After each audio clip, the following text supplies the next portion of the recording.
to Tana. Tana swings and drives it to deep right field. Going back is the right fielder Hill, and that one is gone.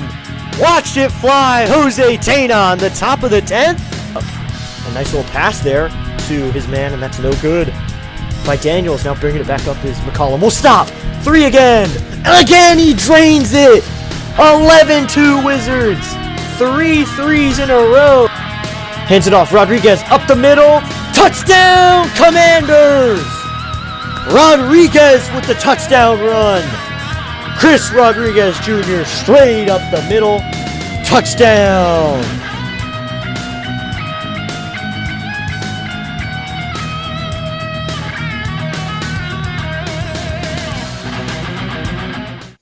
Welcome in, everybody, to District Nation. Thank you so much for tuning in, everybody.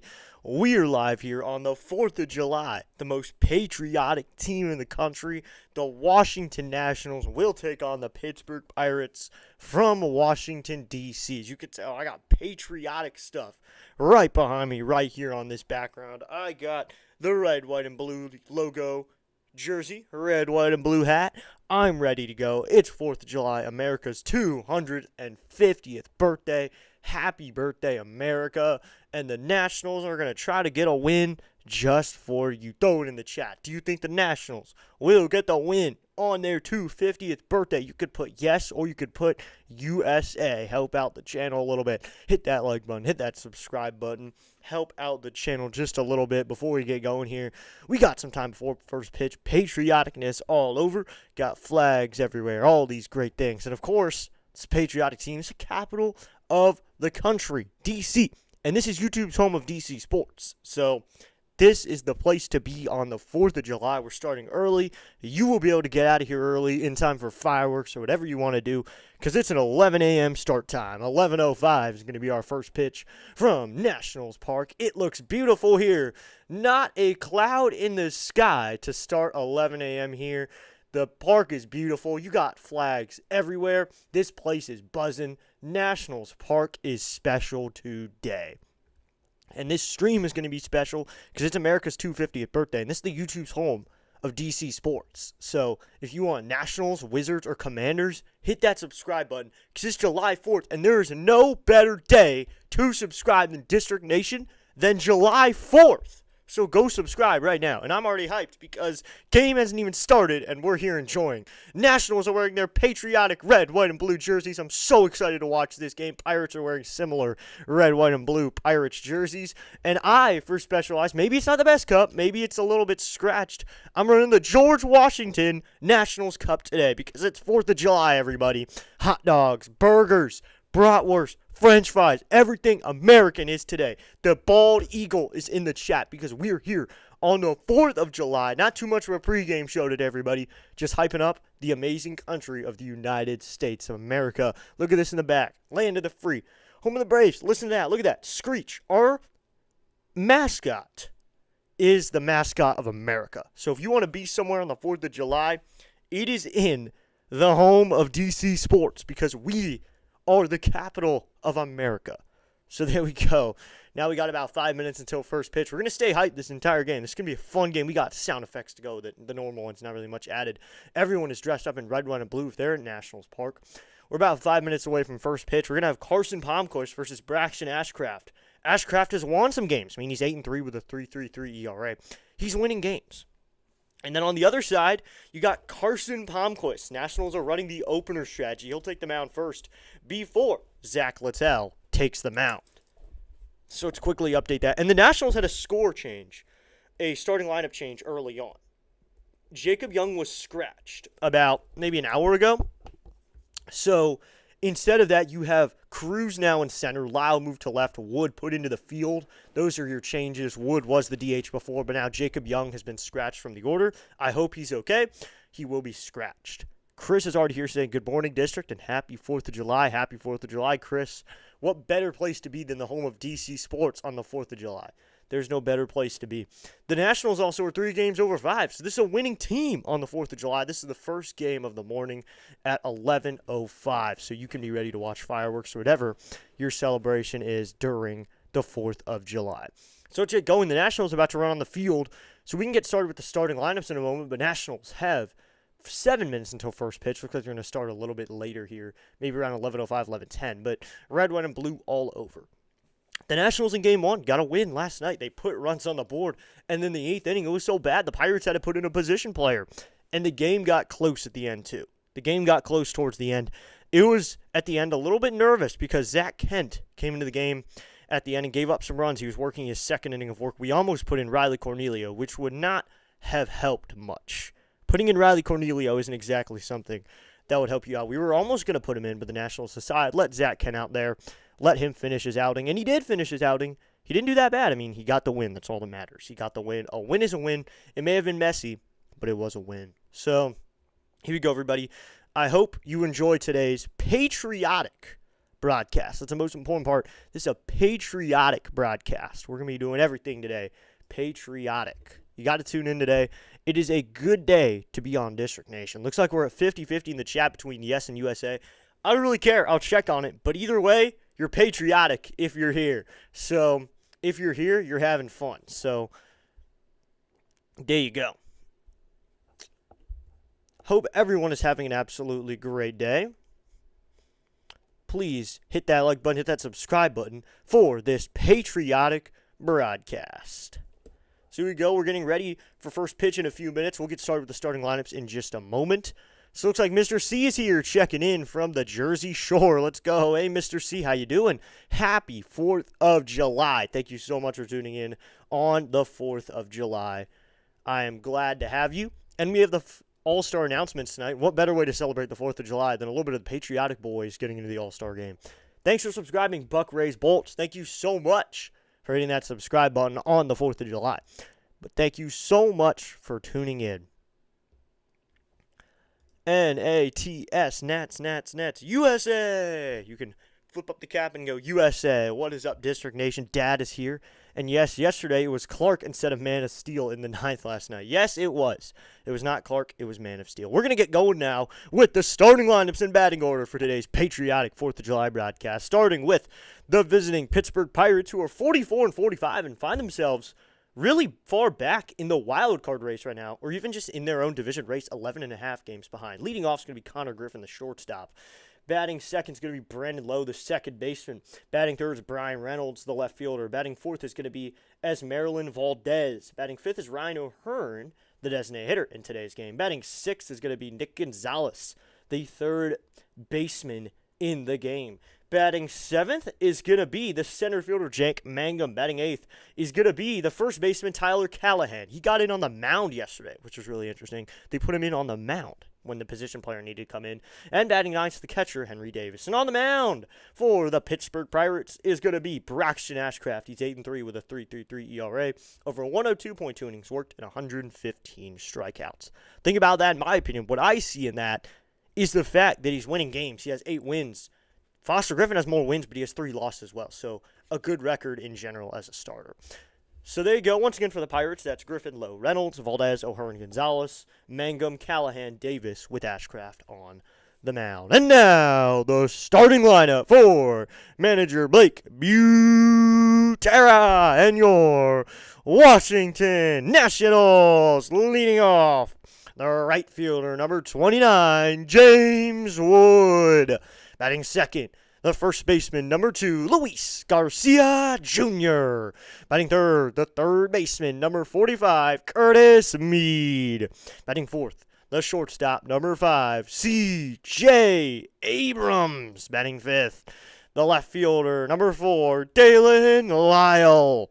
Batting sixth, the center fielder, number 3, Dylan Cruz. Batting seventh, the designated hitter, number 8, Jose Tena. Batting 8th, the catcher, number 14, Drew Millis. And batting ninth, the second baseman, number 26, Nasim Nunez. And on the mound for your Washington Nationals, left-handed pitcher, number 51, Carson Palmquist.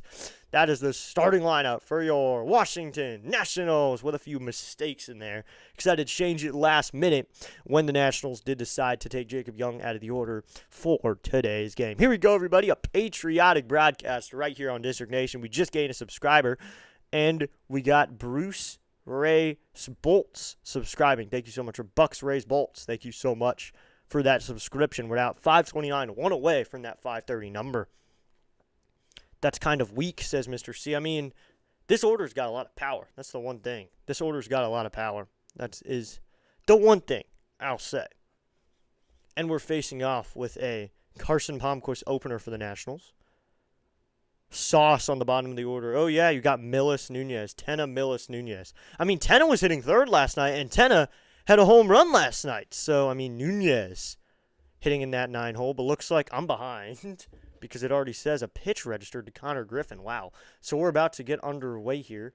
I don't know why it sent me to the beginning of the game, but first pitch. Looks like we're at 1-1 count. Wow, this is really annoying. I didn't say anything. I didn't see anything. So I should be going.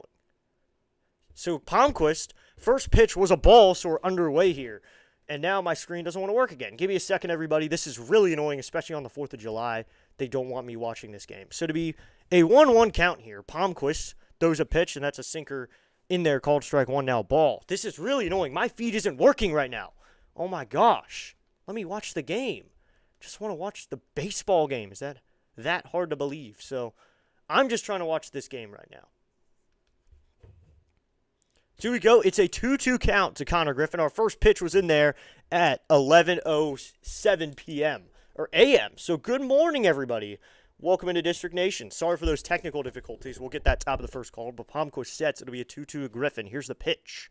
Swinging a fly ball down the right field line. That's going to be a base hit. Wood will go over and grab that one. So Konnor Griffin leads this game off in the exact fashion that he left last game's game off with a single. So we're underway here. So Konnor Griffin is now on first with no outs. So here we go. Konnor Griffin on first. That'll bring up Brandon Lowe. My screen wasn't working for a period of about 2 minutes. So here we go. Brandon Lowe will come to the plate. Palmquist sets in, expecting a bunt here is the third baseman Meade. Here's the pitch. And Lowe takes it in there. Call strike one with a sweeper. It's no one count. Let's go. We just hit 530 subscribers. We just gained one. Let's go. On the 4th of July, too. But also, my monitor didn't want to work on the 4th of July. So it'll be 0-1 here. Coming set is Palmquist. Here's the 0-1 to Lowe. Check swing. Did he go? No. And it'll be a 1-1 count. 1-1 here. Top the first. It is really annoying that I didn't get to watch the start of that game. So I can't call the we're underway. That stinks, everybody. I apologize. That was on me. I can't believe I did that. So to be a 1-1 here, I apologize. We will somehow get that game called. I apologize, everybody. Here's the 1-1 to Brandon Lowe. Who'll go over to first, back in safely is Griffin. Yesterday, you had a Foster versus Konnor opener. We just gained another subscriber. We're now at 531. Let's go. And we're at 50-50 in that poll. Yes and USA. What's the heat index at the start of the game? I'll check. His coming set is Palmquist. It'll be a 1-1 here.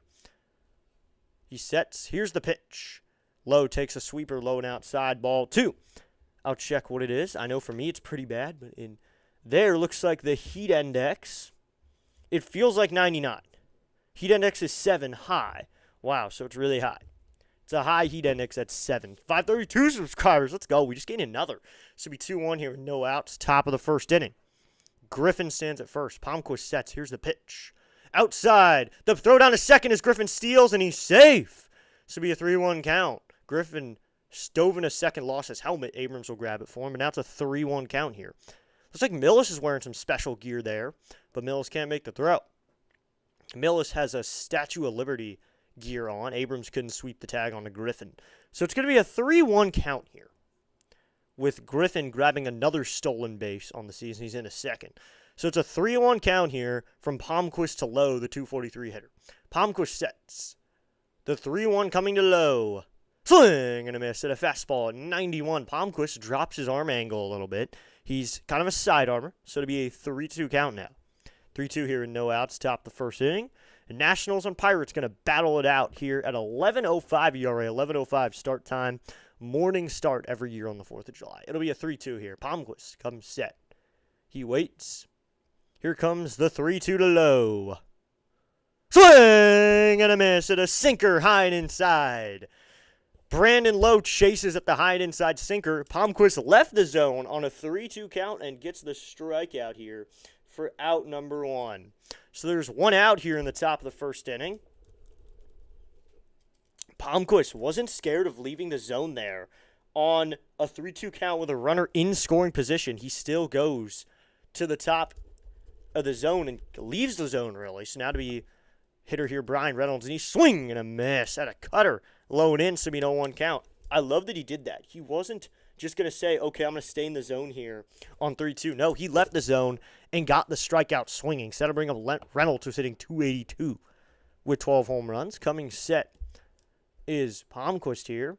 Now he steps off. So 0-1 here with 1 out as that pitch clock was going down and he was barely coming set. He was about to come set and then he steps off. So to be an 0-1 count here to Bryan Reynolds hitting in the 3-hole for this Pirates squad. Melissa Nunez, that's a really weak bottom part of the order, but they've got some pop. Here comes the 0-1 from the opener, Palmquist, swinging a chopper foul off of Reynolds. So be 0-2 now. Pirates wearing alternate gray uniforms, but the back of their jerseys have their number, and the front of their jersey with their number, it's a red, white, and blue number. And our guy is Bruce Dreckman behind the plate, Mark Wegner, the crew chief, at first, Carlos Torres at second, Nate Tomlinson at third. So those are umpires. The crew chief is Mark Wegner at first. Here comes the 0-2, swinging a chopper foul, so we'll do 0-2 again. Hey, it's Enrico Palazzo! Yeah. So 0-2 here with 1 out in the top of the first. 282 average for Bryan Reynolds, who's been the 3-hitter for this team most of his time here. Been one of the better hitters. Could be an all-star. As we mean 0-2 here with 1 out in the top of the first. Palmquist sets the 0-2 to Reynolds. Swinging a line drive. Abrams makes the play on the hop. In the hole, he'll throw to first. Not in time, and Garcia misses the ball. So Konnor Griffin was on the move on the play, and that's going to be a base hit for Bryan Reynolds. Abrams couldn't make the throw cleanly over there to first base. So now there's runners on the corners here with 1 out. Man, that was hit towards the hole, hit hard, and Meade was running to the bag to cover there. Abrams had to throw a chopper over to first, and Reynolds beat it, and Garcia couldn't pick it out of the ground. Abrams with a nice play in the hole. Maybe should have held on to it, though. As Reynolds beat the throw just by a step or two. Konnor Griffin smartly on the move there to stay out of the double play or any chance of them trying to get him at third. He wasn't forced, though. So now that'll bring up Valdez here with 1 out and runners on the corners. Could see Reynolds on the move here. Here's the pitch. Swinging a foul off with a sinker, and it'd be an 0-1 count. Let's see if they give him credit for a single, though. So that one was towards the hole. So 1 out here in the top of the first inning. Valdez in his time in the big leagues is hitting .339. Here's the pitch, and that's outside ball 1 with a stinker. So it'd be a 1-1 count. Let's go, everybody. 4th of July baseball right here on District Nation, YouTube's home of DC Sports. So hit that subscribe button if you're a fan of any team from here. So it looks like Reynolds is going to get credit for a single. We'll be covering Commanders football all fall and Wizards basketball during the winter. Here's the 1-1. Check swing. Did he go? No, says the umpire. At first, Wegner, the crew chief, looks like he went, but now Valdez wanted to challenge it. If it was a strike, he went to his head immediately. And looks like he did challenge it, and it's still a ball. So they were appealing the swing anyway. I don't know why he got a challenge there. Oh, looks like it was a call. It wasn't, though. They were appealing the swing. They were appealing the swing, and he challenged it as Palmquist. Now comes set. It'd be a 2-1 here to Valdez, who just made the most interesting ABS I've ever seen, the 2-1. Swinging a miss at a sweeper up and out of the zone. It'd be a 2-2 count. Goes out of the zone that time. Gets him to swing through that one. So it'd be a 2-2 count. Wow. Goes up and out and gets Valdez to hack through it. So it'd be 2-2 here. Palmquist comes set. Now time called by home plate umpire Dreckman here. It was Millis who originally called for it, so we'll do 2-2 here. Bam Man is here saying, yo, what's up, Bam Man? What's up, Bam?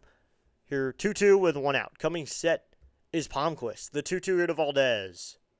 Low and in, ball 3 with a sweeper, so it'll be 3-2 now. 3-2 here with 1 out in the top of the first inning for this afternoon baseball game, or even morning. It will be morning for about the next 44 minutes or so. We'll have a morning baseball game. It'll be 3-2 here. Palmquist comes set. The 3-2. Called strike 3 on the low and outside corner with a 72-mile-an-hour sweeper. Palmquist dots that low and outside corner. That's strikeout number 2. So Palmquist is cruising now, gets a strikeout, and that's out number 2. So as runners on the corners, Palmquist is threatening to get out of this situation clean. So that'll bring up Ryan O'Hearn now with 2 outs. O'Hearn will get his first at-bat of the game as Palmquist now steps onto the rubber with 2 gone. Palmquist, when you look at cameras, he looks like a skinny fella. And it does show in his velo. Doesn't throw too hard, but he is a sidearm pitcher. So that's interesting to see. Here's the first pitch to Ryan O'Hearn. And this one is just outside, ball 1 with a sinker at 91. So to be a 1-0 count. Couldn't clip that lone outside corner. So that'll make it a 1-0 count here. 2 outs in the top of the first inning. O'Hearn hitting .280 on the season. 4th of July has the stadium getting some fans here. Here's the 1-0. And O'Hearn swinging a chopper foul. So to be a 1-1 count now. You got some fans hanging around the stadium, trying to find probably some shade, even though it's 11 a.m. So this sun is high, and you're not going to find any shade. That is the one thing about an 11 a.m. start time. From watching these games for years on years on years, I've been watching the 4th of July game. It's always hot, and the sun is always high. Here comes the 1-1. Called strike 2 on a sinker. Runner on the move. The throw is in time. Now he's coming home. The throw is not in time. They couldn't get anybody. Millis threw it down to second. Can't get the runner Reynolds on the move. And then Griffin scores. Buterra's holding the game here. What just happened? What would we challenge? That's a 1-0 game. Millis should know not to throw that. He was baiting a throw, and then Abrams didn't cut it off far enough, and the throw is not in time. The runner is safe, and it's a 1-0 game. Millis saw that the runner kind of slowed down to try to get in a rundown, and Reynolds was there, and the throw home was not in time. So now a couple stolen bases there, and it's a 1-0 game. Here's the 2-2. Swinging a foul tip into the glove. Strike 3. Palmquist sits him down. 25 pitches for Palmquist. He gets 3 strikeouts in the inning. But he does give up a run as we head to the bottom of the first. 1 run on 2 hits in the inning. 1 runner left on base. So they've given him both a stolen base. Konnor Griffin stole home. So they're giving him a stolen base on that. And they're giving Reynolds a stolen base as well. So 1 runner left on base. We're through a half of the top of the first, everybody. We're going to head to the bottom of the first. It is the Pirates 1. Nationals coming up right here on District Nation. So we'll head to the bottom of the first. Pirates take an early lead. That was a mistake by Drew Millis, throwing it down to second base. Reynolds was baiting a throw. He slowed down into the bag.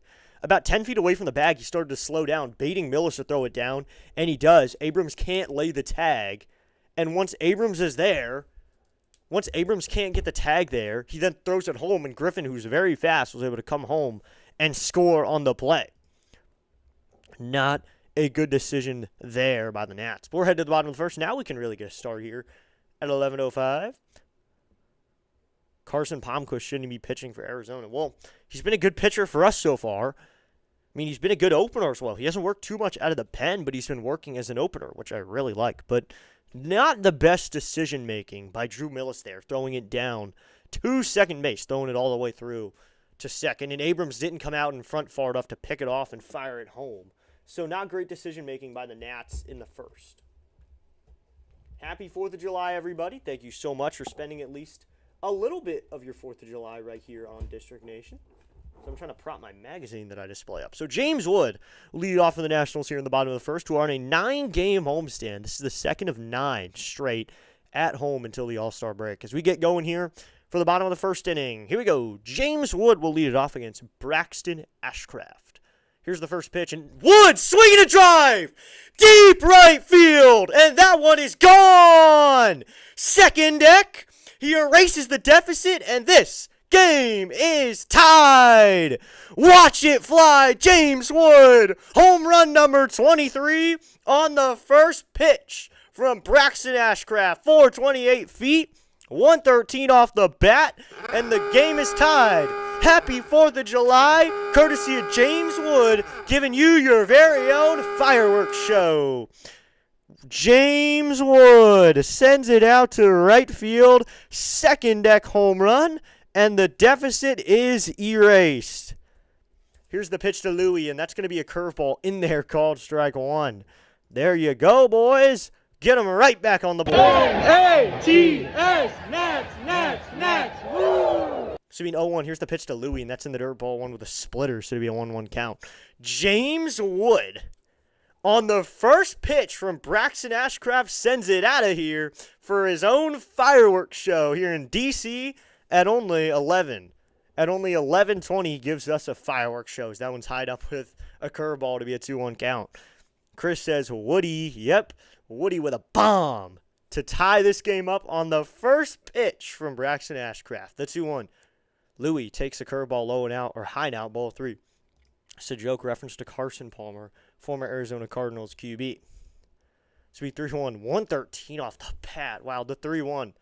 And now Louie swinging a miss at a fastball at 98 in the zone. Overpowers him with that fastball, and Louie can't hit it.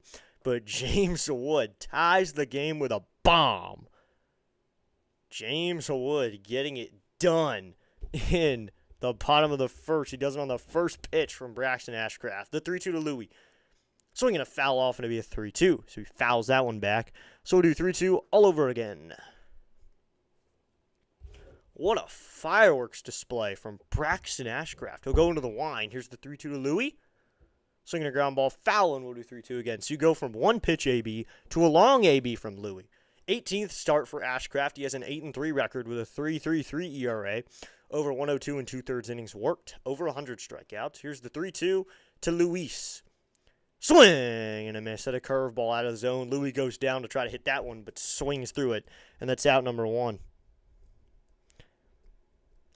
So that's out number 1 here at the bottom of the first. A four-seamer curveball, slider, and sinker are the 4 pitches that Palmquist is going to bring you. So 1 out here, and that'll bring up Curtis Mead. Now Mead takes a fastball in there, called strike 1, top part of the zone. It'd be no 1 count. You'll notice Mead is probably not going to wear too much USA gear here on the 4th of July. He's an Australian. Here comes the 0-1 to Curtis, and Mead fouls this one back, and it'll be no 2 count. He isn't wearing too much special gear. I mean, he's got some red, white, and blue cleats on, some red, white, and blue batting gloves, but not sleeves and other gear you'll see players wear. But he is still supporting the red, white, and blue, the Australian native. The 0-2 is in there with a slider, ball 1. It's going to be a 1-2 count. But the Nationals get on the board right after the Pirates get on the board. We're tied here in D.C. Ashcraft into the wind. Here comes the 1-2 to Curtis Mead. He delivers. Mead takes a slider, low and out, ball 2, so that'll even up the count. All at 2-2. So umpire here is going to go talk to, or that's a bat boy. That's a bat boy. Umpire looks like he was going to go talk. He's getting some new balls. Here at the bottom of the first, already needing some new balls. Ashcraft in the wind. The 2-2 to Mead. Swing and a miss at a curveball low and outside. So now Braxton Ashcraft playing up to you who he usually is. Back in that first, James Wood, first batter of the game, sent one out over Valdez's head and makes it a 1-0 game, or 1-1 game, as the Pirates got that run to start the game as well. But now it'll be CJ here, who likes to swing at the first pitch too. Don't forget CJ likes to swing too. And Abrams swinging a miss at a fastball at 98 on the outside corner. It'll be no 1 count. A nice hot day at Nationals Park. The Nationals this year have played well in the heat, and I don't know how, but Abrams is wearing a long sleeve right now. Here's the 0-1, and Abrams takes a fastball up and in, ball 1, so it'll be a 1-1 count. James Wood on the first pitch from Braxton Ashcraft. 273 home runs, or 273 average with 18 home runs for Abrams. Swinging a foul off on an upstairs fastball, so it'll be a 1-2 count. Just gets a piece of that one, so it'll be a 1-2 here after that foul ball. That is how you do it to start a game. If they score a run, say, I don't care, I'm going to score a run. And Abrams fouls this one. Third base side again, so we'll do 1-2. That is the way you get a game going. Looks like we got a couple Garcia and Abrams 2023 uniforms, I believe, because they're the bigger letters still. A lot of people have the little letter jerseys from 2024. The 1-2, swinging a ground ball, foul, first base side. We'll do 1-2 again. DC, looks like DC's on deck. I don't know why, but Dylan Cruz is on deck right now. Dylan Cruz hitting in the 6 hole today. I thought he was in the 6 hole today. MLB says the 6 hole, but Cruz is on deck right now. It's like Lyle is on deck. So it'll be a 1-2 here with 2 outs. Here's the pitch to C.J. Abrams. Swing and a miss at a slider low and inside at 93 miles an hour.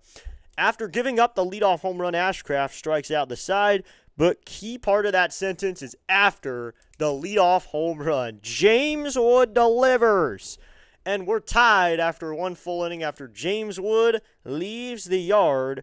It's now the Nationals 1, the Pirates 1. 1 run on 1 hit, and it's the first pitch from Braxton Ashcraft. Wood immediately leaves the yard. We're going to head to the top of the second. It's the Pirates 1, the Nationals 1. So since it is 4th of July, we're in the heat of summer, but don't forget football is coming up.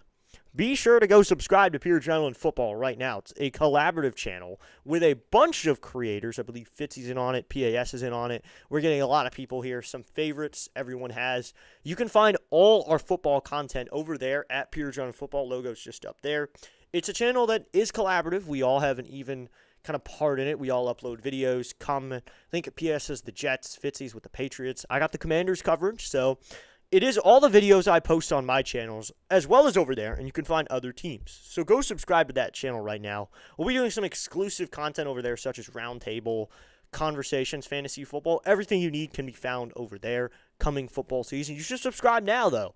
It'd be really awesome if we could gain subscribers now and get ready for an amazing football season coverage. And subscribe to District Nation as well for Commanders coverage. But for now, we got Washington Nationals baseball right here on District Nation. So thank you so much, and be sure to hit that QR code with your phone. You can scan it and subscribe to the channel.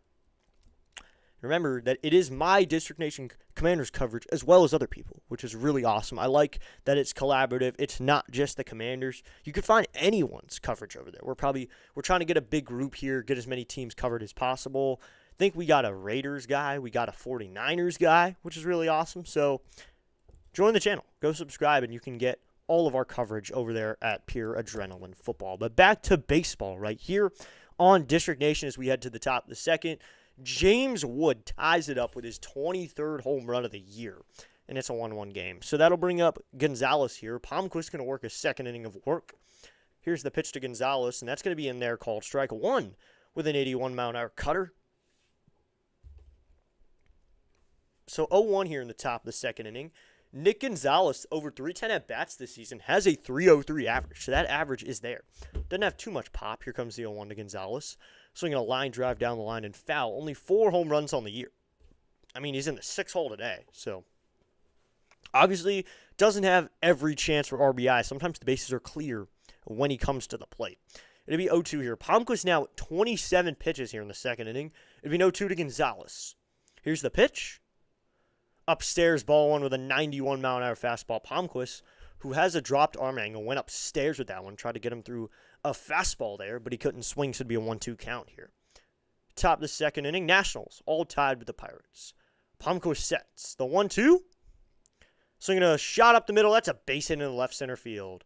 Dalen Lau will go over and get that one. Palmquist gives up his 3rd hit of the day, and Nick Gonzalez has his first knock of the day and his first AB. So no outs here, and a runner on base to start the game, or start the inning at least. Now that'll bring up Mangum.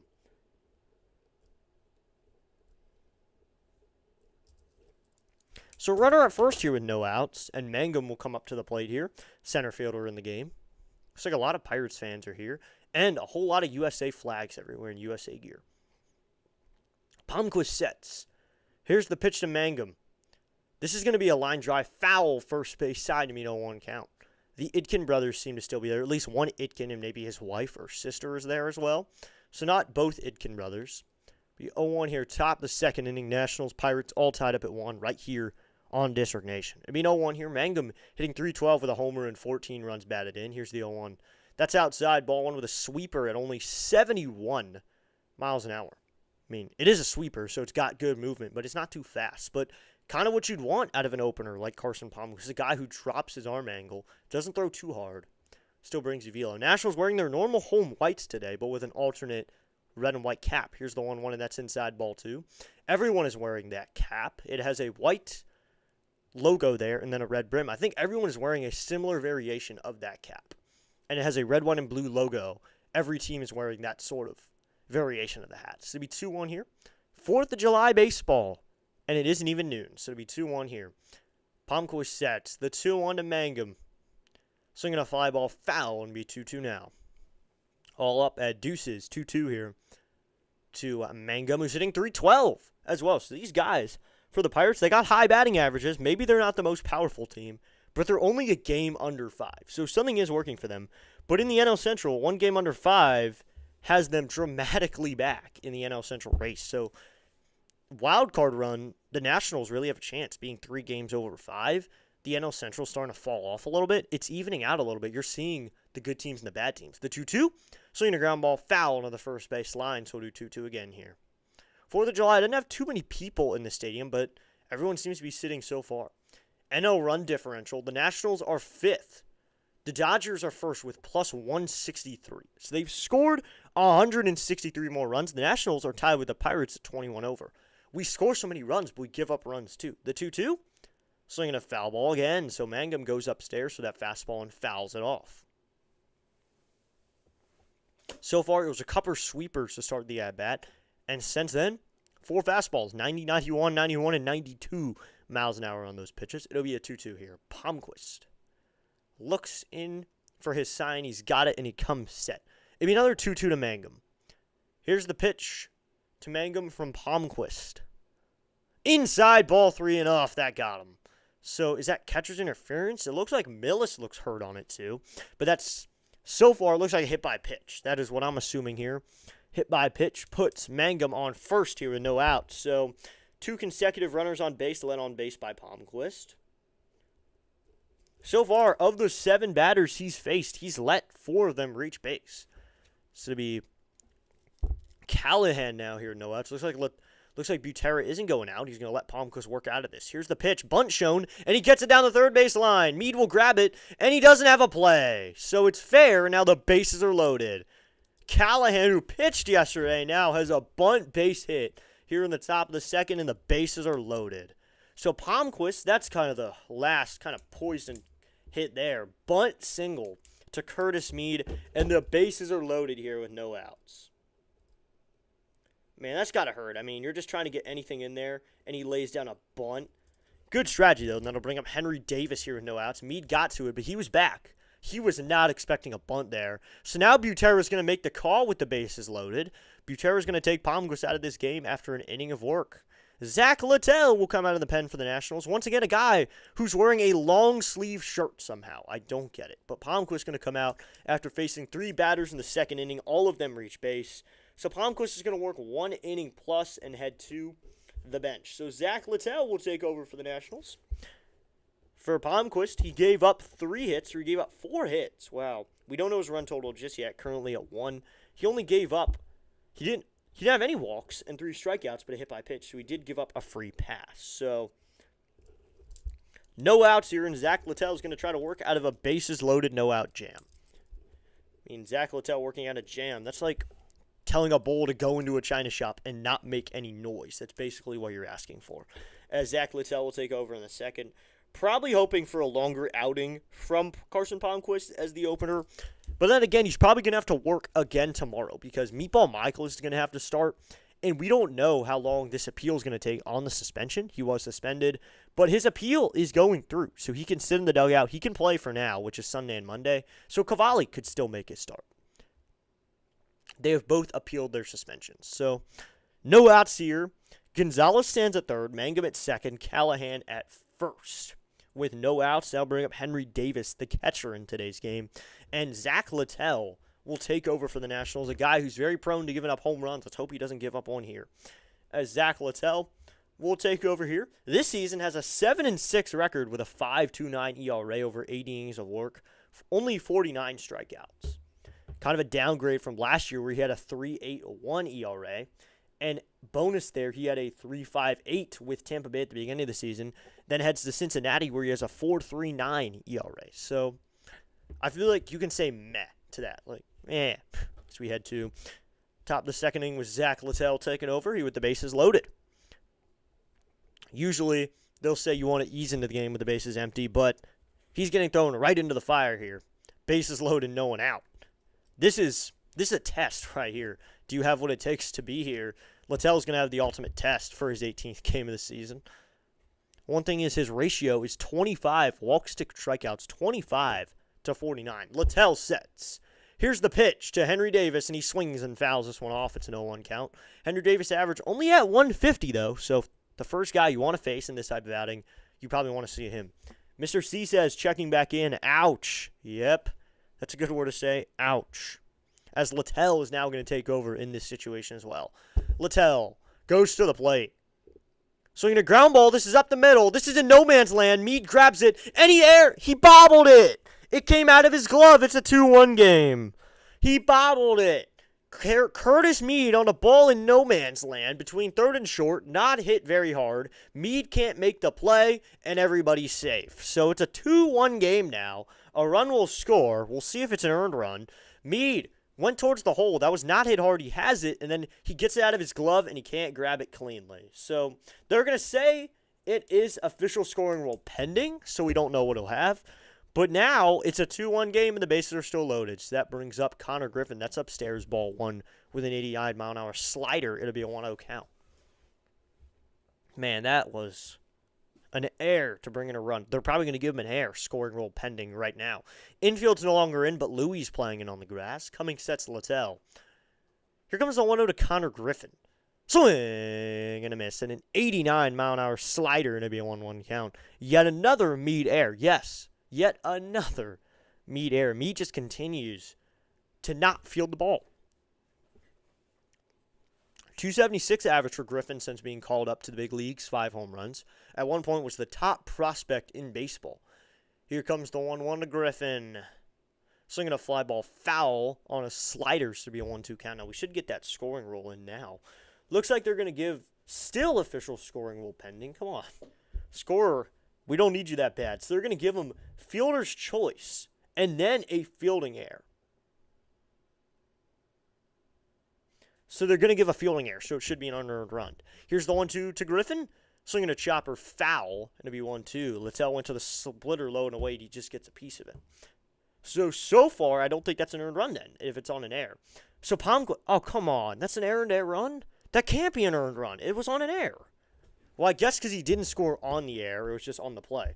But if Davis scores somehow, it will be on an earned run. E5 on Curtis Meade. Littell looks in for his sign. He comes set. It'd be a 1-2 here.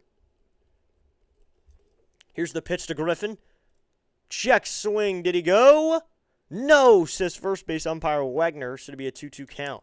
So Manga moves up to third. Callahan to second. Davis is now on first here with no one out. And a run scored in a 2-1 game. Littell looks in for his sign. He comes set. It'll be a 2-2 to Griffin. Here comes the pitch. And Griffin takes a splitter lone outside, ball 3. So it'll be a 3-2 count now. 3-2 here, no outs. In the top of the second inning, Nationals trail by uno. They trail by 1. So I got a shout out to give here. Here's the pitch. And Griffin fouls this one off, and it'll be a 3-2. Shout out to my grandmom and grandbob. Happy 4th of July, grandmom and grandbob. I hope you're having a great day celebrating the 4th of July. I hope you have an awesome day, whatever you plan on doing today. If it's just relaxing, maybe watching some fireworks, doing something, I hope you enjoy it. So shout out to my grandmom and grandbob. The 3-2 to Griffin. Swing and a ground ball foul. So we'll do 3-2 here.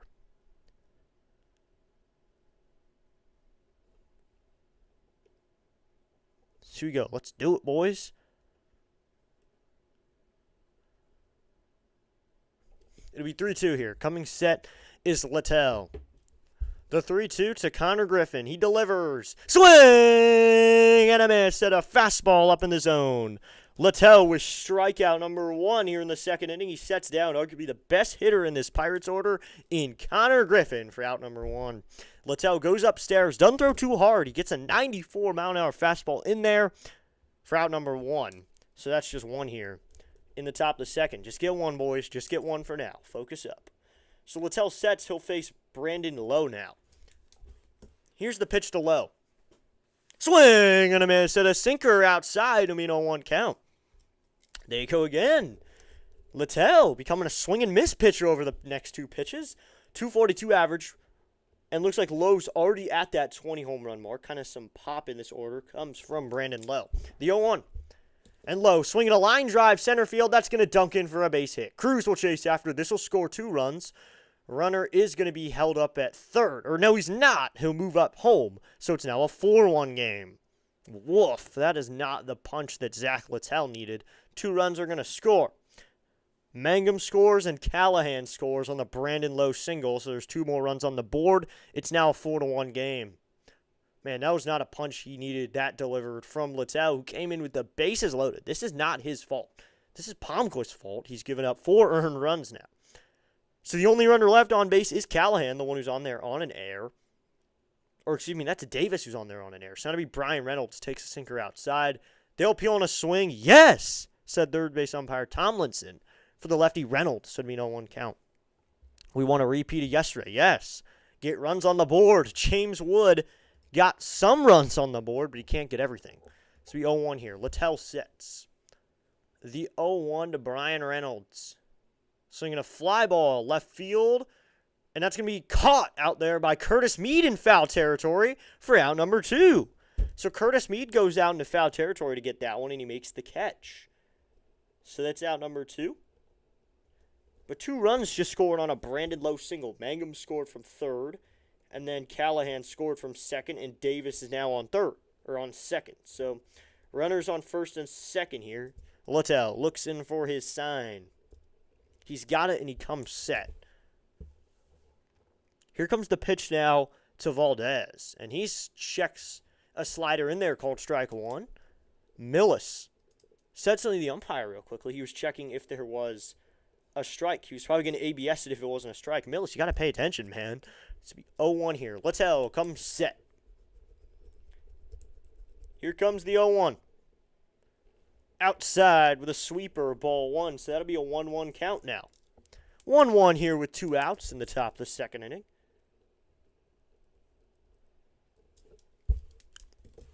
As Maryland Valdez here on a 1-1 count from Littell. Here's the pitch.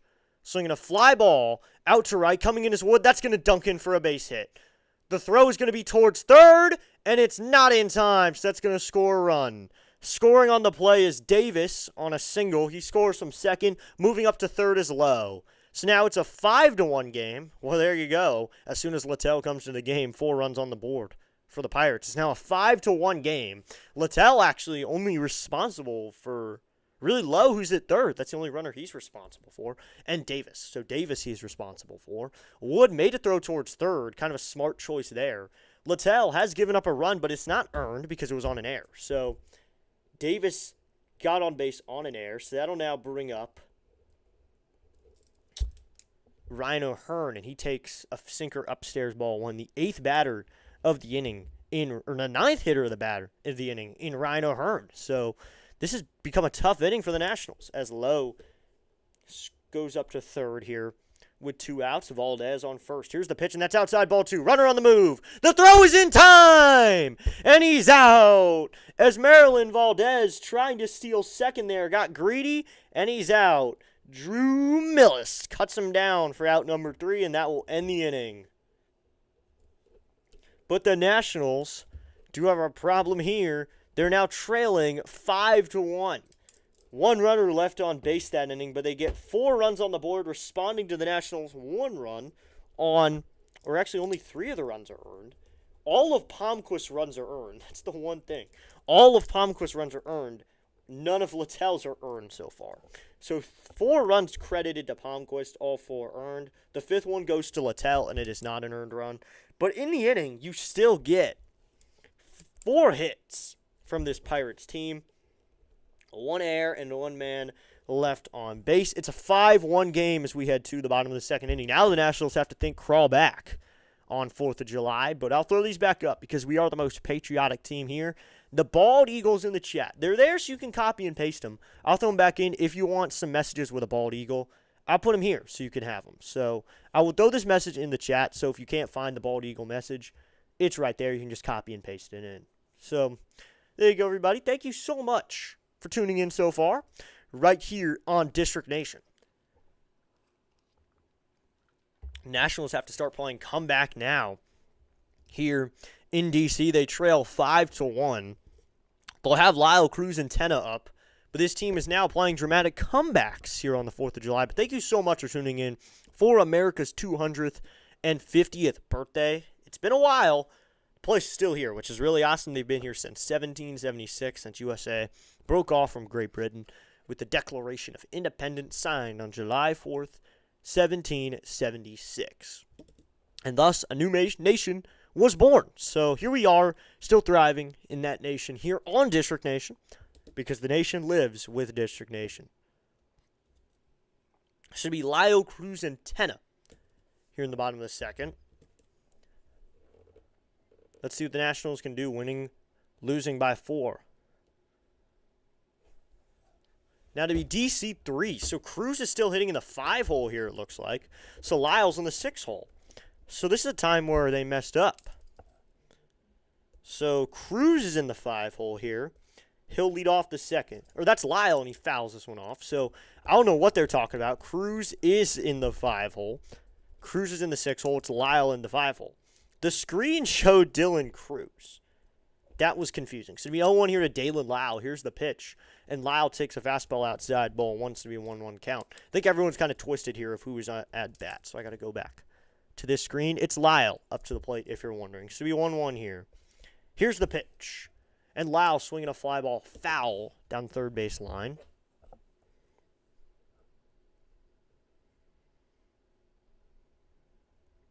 So to be 1-2 here now, as Lyle is down in the count. Ashcraft has been dominating ever since he faced James Wood, though. Here comes the 1-2 to Lyle. Lyle swinging a ground ball foul on an 84-mile-an-hour curveball. So we'll do 1-2 again here. Last night, though, Dalen Lyle, 2 bombs, 1 to dead center. Then later in the game, he puts one out to right field. Here's the pitch, swing and a miss, at a 99-mile-an-hour fastball. Lyle goes down swinging. 4 strikeouts in a row for Ashcraft now. After giving up the home run to Wood, he seems to be doing just fine. He has 4 strikeouts in a row, and that'll bring up DC3 now, who hits speeds very well. A fast pitcher does not dominate him. He can time it up and send it out of here, which he is very competent and does a lot. So here, with 1 out, here's the pitch to Cruz, and that's low ball, and with a sinker to be a 1-0 count. We just got to tell these hitters, be aggressive like Wood. Swing at the first pitch if it's in the zone. If you want it, go get it. That's my advice, to be 1-0 here with 1 out. Here's the pitch, and Cruz takes a sinker down low ball 2. So to be a 2-0 count now. Cruz up to the plate here. He's gotten his average up since he kind of struggled since coming back to the big leagues, up to 230, and that slider's down low ball 3. He's found a way to get that average back up in the 230s column, and he's had a good clip since then as well. He's getting hits. He's hitting less home runs, but he's playing the way he played in college, kind of a contact hitter and runs bases out. As that's in there, called strike 1. That fastball looked a little low. Pitchers, there it says, umpire at least says it's called strike.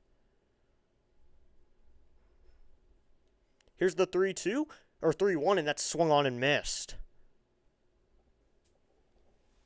So 3-2 now with 1 away.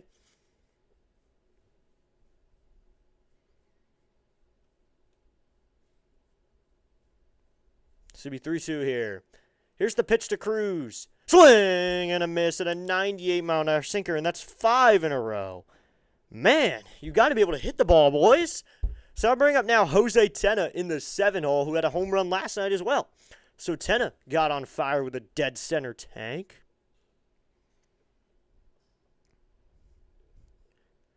So 2 outs now. That'll bring up Tenna, who's been hitting for pop lately, and this pitch is going to be grounded into center field. That's a base hit. So on the ground to right center, chasing after it is the center fielder Mangum. Tenna will stop at first with a base knock. So 2 outs here. Tenna says, no way, Jose, and has himself a knock. You don't want 6 strikeouts in a row as a staff. Tenna says that, and I'll get you on the board with a hit. So the Nationals now have a base runner here, and that'll bring up Drew here with 2 outs. Drew Millis will take to the plate. Drew Millis, and looks like they're showing a Young, though, who's on the bench. It's kind of sad to see him scratch, though. So coming sets Ashcraft now. He'll face Drew with 2 outs. It's hitting 190. And Millis takes a curveball outside. Ball 1, it's a 1-0 count. Butera said at the beginning of the season, though, he doesn't want just Keibert Ruiz playing. He doesn't want Millis to be a backup. He's letting Millis try to earn a spot as a starter because that's the one position Butera felt there's a little competition was the catcher spot. Here's the 1-0 to Drew, and Millis takes a fastball down low ball 2.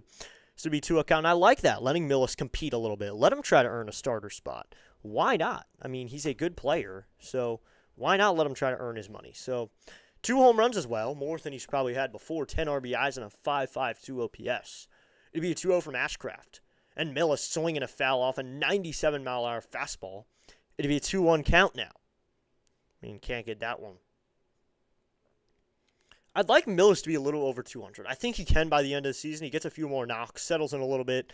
Maybe even it means less playing time. He'll end up finding his average go up because he's getting less playing time. The 2-1. And Millis swinging another foul ball off an outside fastball, so it'd be 2-2. He's gone up and out twice with that fastball, so probably go low and in here on a 2-2 count. Or we'll play mind games and just go high and up again. Just go out of the zone, try to get Mills to chase something. And this is a guy who's feeling good because at 36 pitches in the second inning, Ashcraft has 5 strikeouts through 2 innings. Ashcraft sets at the belt. The 2-2 to Millis. Swinging a fly ball, hit pretty well out to right, but going back is the right fielder Valdez onto the track, and Valdez will make the catch for out number 3, and that will end the inning. So Nationals fail to score after getting 10 on base to start the game. They get a knock.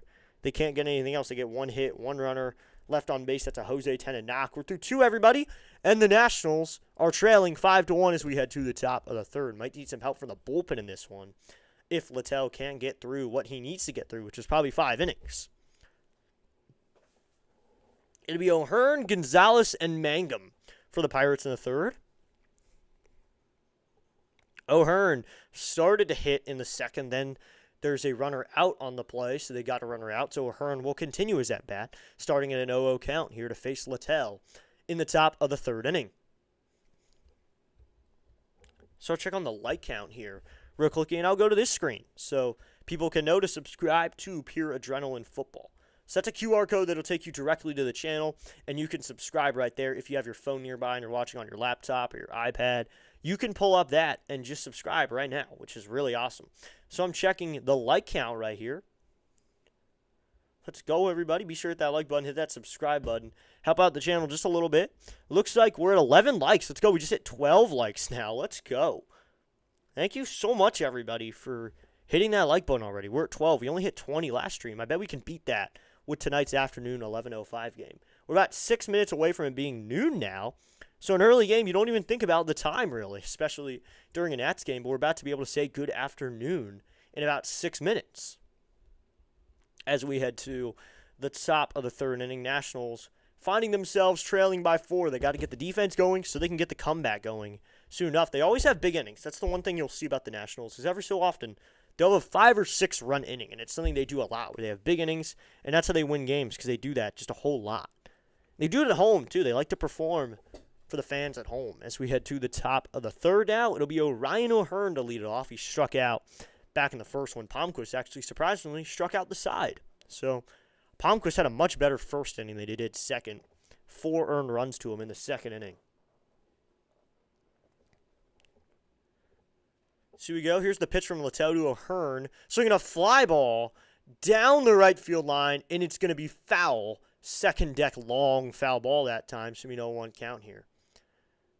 Seth is here. He says Nationals battling is rough start. Is in rough start. Yep. Is a rough start here in the top of the third. Nationals give up 5 runs, but you know the Nationals can easily put those back up. Here's the pitch to O'Hearn. In there, called strike 2, right in there, so it's an 0-2 count with a fastball at 91 miles an hour, so it'll be no 2 count here. Littell comes set. It'll be no 2 here to O'Hearn. Here's the pitch. Outside, ball 1 with a splitter, should be a 1-2 count. But it is still 4th of July, so get hype, everybody, because baseball is still being played in the nation's capital on Saturday, the 4th of July. So it's all good. We'll be playing at 1:05 tomorrow. The sun is very high up in the sky, though, here for this 4th of July game. The 1-2, swinging a foul off again, so do 1-2 again here. Let's go. Come on, boys. Get some outs. Hey, oh, let's go. Hey, oh, let's go. Top of the third inning. Nationals need to get this. This inning needs to be quick so they can get some runs on the board in the third. It'll be a 1-2 from Littell. Here's the pitch. That's inside, ball 2. The sweeper wanted him to chase the lone inside sweeper. That'll make it a 2-2 count, but he doesn't go after it. So it'll be 2-2 here. I mean, Nationals Park, this is a team that every year They always do a home game on 4th of July. Here's the 2-2 pitch to O'Hearn.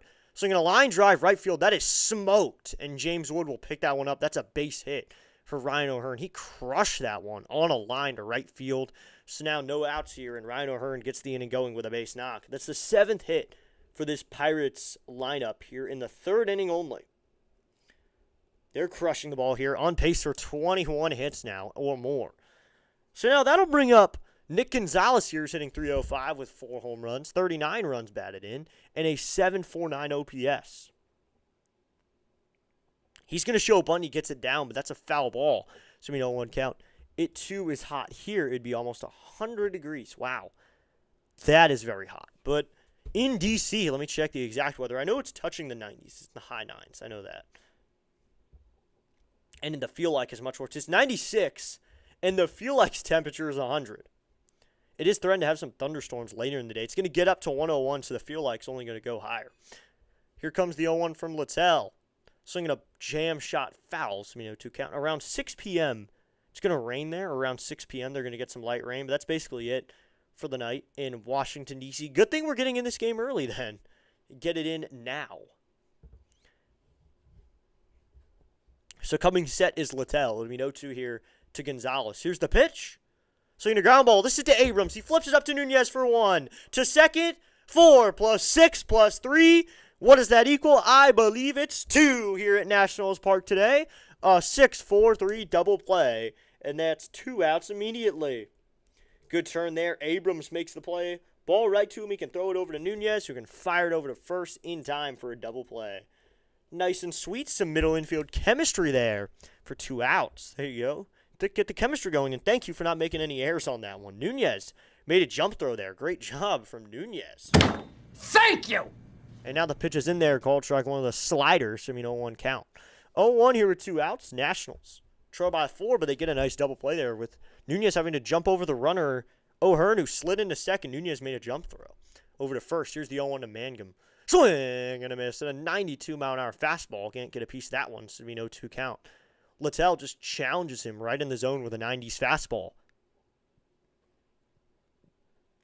312 average from Mangum. 1 home run, 14 runs batted in. You'll see, they don't hit a lot of home runs, but they hit the ball. That's the one thing the Pirates do is they get knocks. Average is over 300. Here comes the 0-2. In the dirt, ball 1 with a sweeper. That was a chase pitch. Pirates being patient here early on and for this 11:05 game. So it is officially 11:59 where I am. So we're about to hit noon when we can finally say good afternoon. So we 1-2 here with 2 outs. Littell comes set. It'll be 1-2 here to Mangum. Here's the pitch. Swinging a foul ball down the third base line. He just kind of reached out and poked that one down the line. So do 1-2 again here. Nationals need to get the defense moving. And it's early. They got started early today. Coming set is Mangum. The 1-2 here to Littell. Here's the pitch. Inside and high, ball 2. Should be a 2-2 count. 2-2 or 2 outs. We're going to get the full deuces now. And we just hit it. It is noon, so good afternoon, everybody. It's lunchtime now. So in the top of the 3rd, we just hit noon. Be 2-2 here with 2 outs. Littell sets. The pitch to Mangum. Swinging a ground ball up the middle. Abrams shifts over there. He can fire to first in time over to Louie, and that's out number 3, inning over. So ground ball kind of moves Abrams up the middle a little bit, but he makes the play over to first, so that is out number 3 in the inning. A single, a double play, and a ground out is all the Nationals need. 1 hit in the inning, but no runners left on base. We'll head to the bottom of the 3rd. It is still Pirates 5, Nationals 1. We head to the bottom of the 3rd inning. My mom hates hot weather lately. So do both my parents, really. 12 p.m. now, yep. Good afternoon, everybody. It's good afternoon for me. D.C. area, it's noon. Maybe you're watching on the West Coast, maybe on the East Coast, wherever you may be watching. I wonder who's going to win the hot dog eating contest. I don't really watch that because I'm always watching this game for 4th of July when the Nationals play. We got plenty of votes in the poll, but it looks like people want the Nationals to win on the 4th of July, and that would mean the Nationals take the series. Or they lose and we come back for a rubber match tomorrow at 1. I believe the first pitch is at 1 o'clock. It's something like that. We always play our getaway games at 1 p.m. I got to go to one this year on a weekday, which is really awesome. I've talked about that at least a billion times by this point about that one game. So Nunez will lead it off for the Nationals. Smoonez will get his first AB here in the bottom of the third, and that'll bring up the top of the order when James Wood takes to the plate after a leadoff tank. You know, for me, in fantasy leagues, it wasn't unreal for me to draft him second round. I really like taking Wood early on. I think it was very important because Wood was going to be one of the best players in the league. If he plays to the ability that people believe he can second half, he's on pace for more than 40 home runs. If he keeps doing this into July, August, September, then we're looking at MVP talks. Maybe not MVP, but he's going to be in votes. So that'll bring up Nunez now. And Wood isn't even an all-star starter, which is crazy. So by the third, no one gone. That'll bring up Smoonez here with no outs in the bottom of the third inning. Smoonez will take over for the Nationals offensively.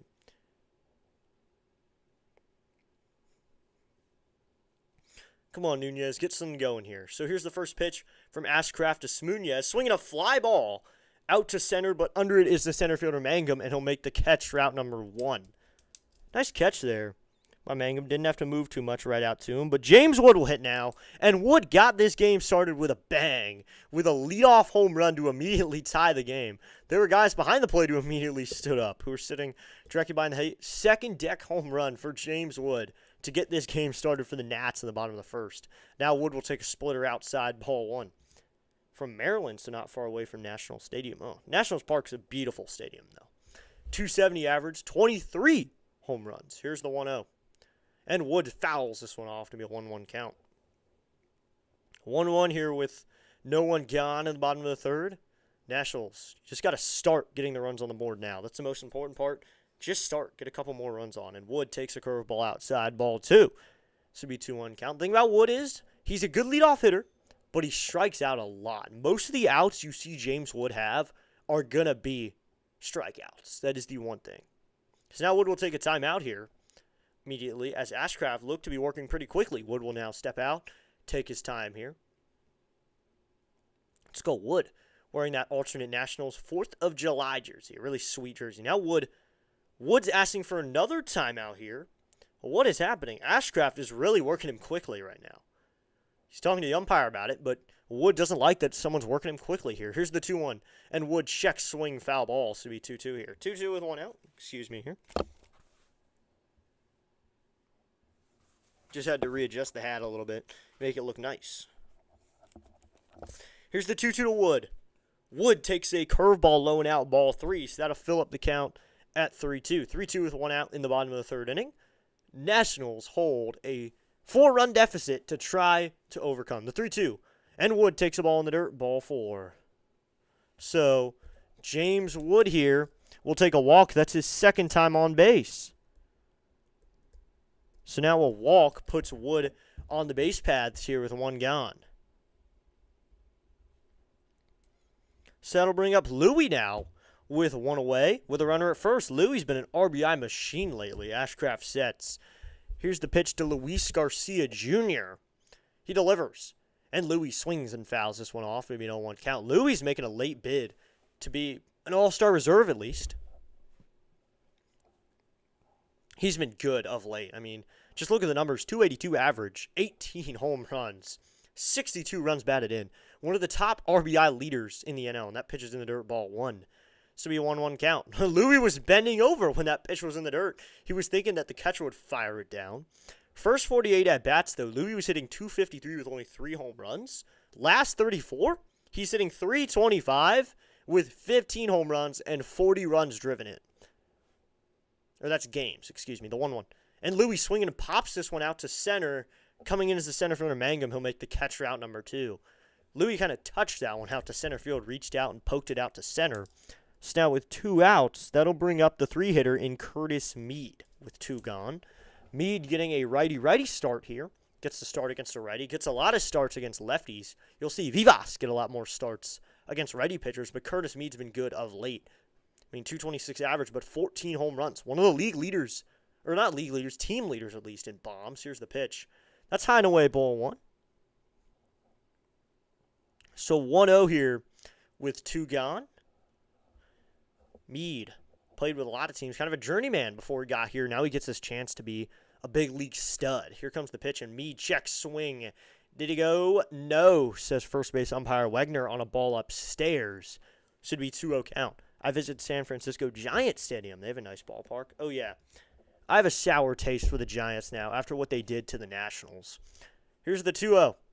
And Meade swinging a foul back and be a 2-1 count.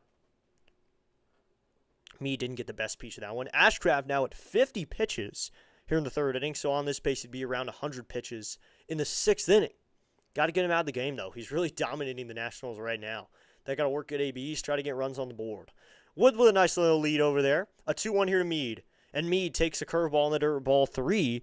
So to be a 3-1 count now with 2 gone in the bottom of the third inning. So I think, yes, the Nationals should get the win on July 4th. Is still winning in the poll. I love that I have that logo up there, too. The 3-1 is in there, called strike 2, with a 97-mile-an-hour fastball. So that'll fill up the count to 3-2. Wood will be on the move on the play. It's cool that we hit 5:30 today, though. Maybe we can hit 5:40 today. 8 strikeouts as Meade will now take a timeout. 540 subscribers would be awesome. Then we're well on the way to 600. And then we're well on our way to 1,000. We're closer to 1,000 than we are to 1 subscriber. The 3-2 coming here to Meade. Here comes the pitch. Wood's on the move. Meade swinging a miss at a slider high and inside. Meade didn't even get a good barrel really on that one. If he had hit it, he wouldn't have gotten a good piece of it. He was way below that one. His barrel was below that ball. Surprisingly, Ashcraft goes upstairs with a slider that time. Strikeout number 6, and that will end the inning. A walk is all the Nationals get. They leave 1 on base here in the bottom of the third. We're through 3, everybody, from Nationals Park right here on District Nation, YouTube's home of DC Sports. 1 man left on base. So to the 4th, the Pirates still have a 5-1 lead. So over here, Nationals just can't get anything going right now. Happy 4th of July, everybody. I hope you're all having a great holiday. 250th 4th of July here. 250 years of America, and I had to do something special. So I made this background. Just one thing I did, and I put on this 4th of July outfit using the George Washington Cup, which is honestly a cool cup. So it's nice to have that. But the background was the thing that I liked, being able to have this background instead of just the normal Nationals one. Just this for a day, maybe. For the rest of the series, we'll run some 250 celebrations gear. I'll probably wear the City Connect stuff tomorrow, because the Nationals will be wearing their red jerseys tomorrow. So it'll be Callahan, Davis, and Griffin for the Nationals in the top of the third inning.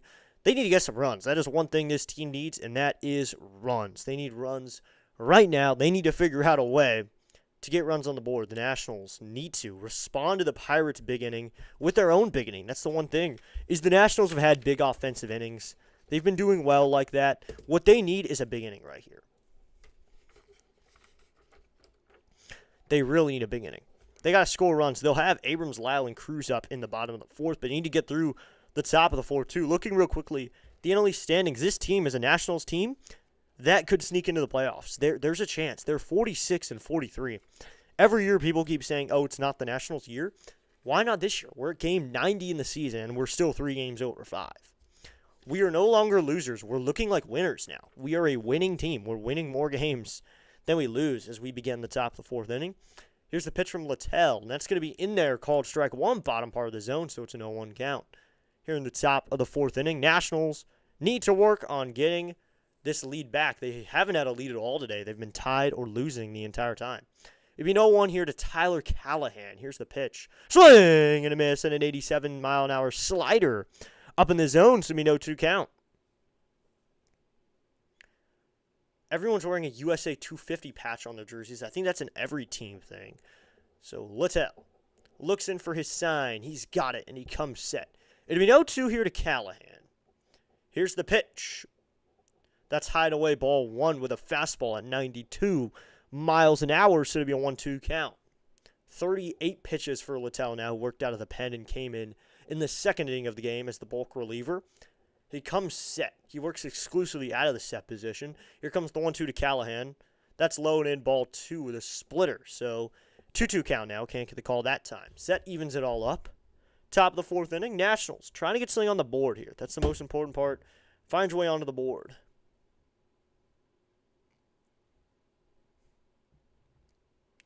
It'd be a 2-2. Here's the pitch from Littell. Swinging a foul off again. So they're working good ABs off of Littell. These guys seem to have his number. They're fouling pitches off, and they're not swinging through a lot. 1 strikeout so far for Littell through the first 7 batters he's faced. Everyone else put the ball into good play. So they seem to know how to get his number, and he usually doesn't strike out too many hitters. The 2-2, swinging a fly ball again, foul. So Callahan working a good AB here. Callahan had a bunt single back in the second inning. He got on base, and then Davis on that error moved him to second. Callahan got to pitch yesterday on the mound for the Pirates when they were trailing by 8 runs. 9-1 lead for the Nationals at that point. Here's the 2-2 to Callahan. Swinging a fly ball, center field coming in is Cruz. Now he'll stop, and Dylan Cruz will make the catch for out number 1 on a nice easy ball out to him for out number 1. Kind of a fly ball line drive combo there. Kind of a little bit in the air. I'd give it a fly ball. So that's out number 1 now, and that will now bring up Henry Davis here with 1 gone. Henry Davis, not an average hitter. He's not a guy who's going to hit for batting average. He's a guy who's going to hit because, well, he needs to play. He needs money. Average below 200. Here comes the pitch to Davis, and that's going to be high ball 1. He reached on an air back in the first. Maybe they've changed it because it says he's 1 for 1. They gave him a single now? You've got to be kidding me. You can't give him a single. Here comes the 1-0. And Davis takes inside ball 2. But that means Curtis Mead doesn't have an error. That was on Mead, kind of that chopper in the hole. So I guess Davis has a single. So they're going to give Henry Davis, who recently had an error, reached on an error, now has a single, and he scored on the play. Here comes the 2-0. And Davis, swing and a miss, and a slider up in the zone, so to be a 2-1 count. Hit it over to Mead, who didn't field it correctly. So now an RBI single for Henry Davis. Now all the runs are earned because that was a hit. So Littell's run is earned now. Here comes the 2-1 to Davis. Classic no batting gloves look. Swing and a miss at a high fastball in the zone. So to be a 2-2 count. Let's go. Goes to the high fastball that time. And he makes it a 2-2 count now.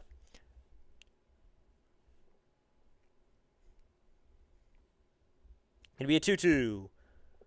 Here's the pitch. Swinging a foul off again. My Hagerstown Flying Boxcars are wearing flag jerseys today because July 4th. I mean, I think every team is wearing flag jerseys. That's pretty cool. I think everybody's wearing some sort of variation of that. I think it's really awesome that even the independent teams like the Flying Boxcars are getting into that. That's cool. The 2-2 here to Davis. Swinging a ground ball. This is going to be the third baseman Mead. This time he fields it. This time he throws it. And this time he gets him for out number 2. So Curtis Mead makes a clean play that time, and that's out number 2. So that'll now bring up Konnor Griffin here with 2 down in the top of the 4th inning. Nationals need some runs. Yeah, we do. The Nationals do need some runs. They need to get runs on the board here with 2 gone in the top of the 4th. They need to get this third out, get back to the dugout quickly, and get going in this noon game. Here comes a pitch to Konnor Griffin now in his third AB. Swinging a ground ball. Mead makes a backhand. He fires to first in time. Picked by Luis Garcia Jr. What a play by Curtis Mead on a ball down the line. He made a backhand on a ball with some hop on it. Mead makes a nice backhand and fired it to first on a hop in time to Louie over there at first. Nice play by Curtis Mead for out number 3, and that will end the inning. What a play by Curtis Mead there. So that'll end the inning. We're going to head to the bottom of the 4th now. It is still the Nationals trailing by 4 in a 5-1 game. Pirates have a 5-1 lead. 1-2-3 inning for Zach Littell, though. No hits, no runs. No runners left on base. We'll head to the bottom of the 4th. Pirates 5, Nationals 1. Nationals will have Abrams, Lyle, and Cruz. You know what we need to win? We need Jordan. We need Vivas. Actually, we don't. I would rather Mead really get the start. Vivas has been showing off. He has some pop, though. That's the one thing. Vivas starting to find it here at the big league level, which is awesome, to be honest. That is what we needed, a guy like Vivas to start finding it offensively here in mid-season. I think we can call this first half still because we are at game 90, but they got to account the fact that first half needs to include 81 or more because some people, a part of their second half is the playoffs, not the Nationals, but some teams' second half is playoffs. So I know I've talked about this already, but go subscribe to the channel on the screen. It's called Pure Adrenaline Football. If you subscribe, you're helping out a bunch of creators because we're all coming together to make this channel. So go subscribe to that channel. Help out the channel just a little bit. It's NFL football coverage. I'll be covering the Commanders. So Go subscribe to that channel right now. And you can find my videos as well as exclusive content from PAS, Fitzy, some newer creators as well. It's a whole lot of fun. It's a group. It is a group effort. We're going to be covering Commanders all season long over there as well as on this channel. So go subscribe there. Bryce Harper played for Nationals. Yes, he did. Bryce Harper played for the Nationals from 2012 to 2018. 6 years of Bryce. Now it's been 7 years, though, with him with the Phillies. So he's now been longer a Philly than he was a National. But he did say that he was going to bring a title back to D.C., and he did, in fact, bring a title back to D.C. That was awesome. We got the title we needed. It's now to be CJ, and he pops this one up. Fair territory. Under it is the catcher, first baseman. Everyone's really circling it, but it's going to be the third baseman, Gonzalez, to make the catch round number 1. So popped up, not high at all. Is that a home run? Yeah. We're playing in an elevator shaft. So that's out number 1. 1 gone. Abrams gone on 1 pitch. 54 pitches for Ashcraft now in the 4th inning. That'll bring up Dalen, who struck out his first time up. Dalen Lau will come to the plate here. The 4th of July crowd, not too big here for this 11:05 game. I mean, it's an early game. Here comes the pitch to Lyle. Lyle swinging a drive out to left center field. That's going to loop in for a hit. So that's going to be a base knock here. That one looked like it was hit a little harder, but bloops into left center. Dalen Lyle delivers with 1 gone, a base knock. So Dalen Lyle, who just getting stuff done now, who started off pretty cold for the Nationals, and now he's getting heated up now with a nice little knock. And yesterday with that 2-home-run game.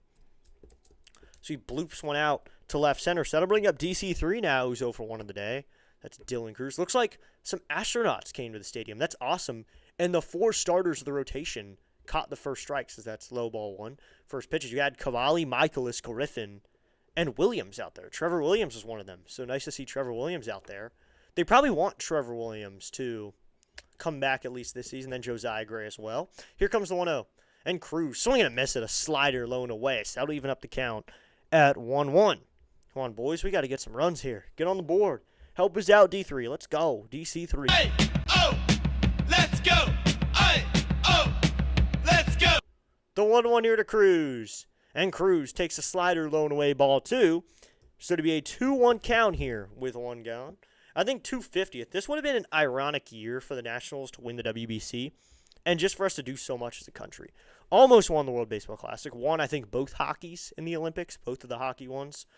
So it'll be 2-1 here. Ashcraft sets. Here's the pitch. Cruz swinging a miss. Lyle's on the move. And the catcher did want to throw to second. But he didn't end up making the throw. So it looks like Henry Davis didn't have a great grip on the ball. So it's a 2-2 count. But Dalen Lyle swipes the bag. He didn't have a great jump anyway. Didn't really take a big secondary there. Had to dive in a second, but there really wasn't a throw.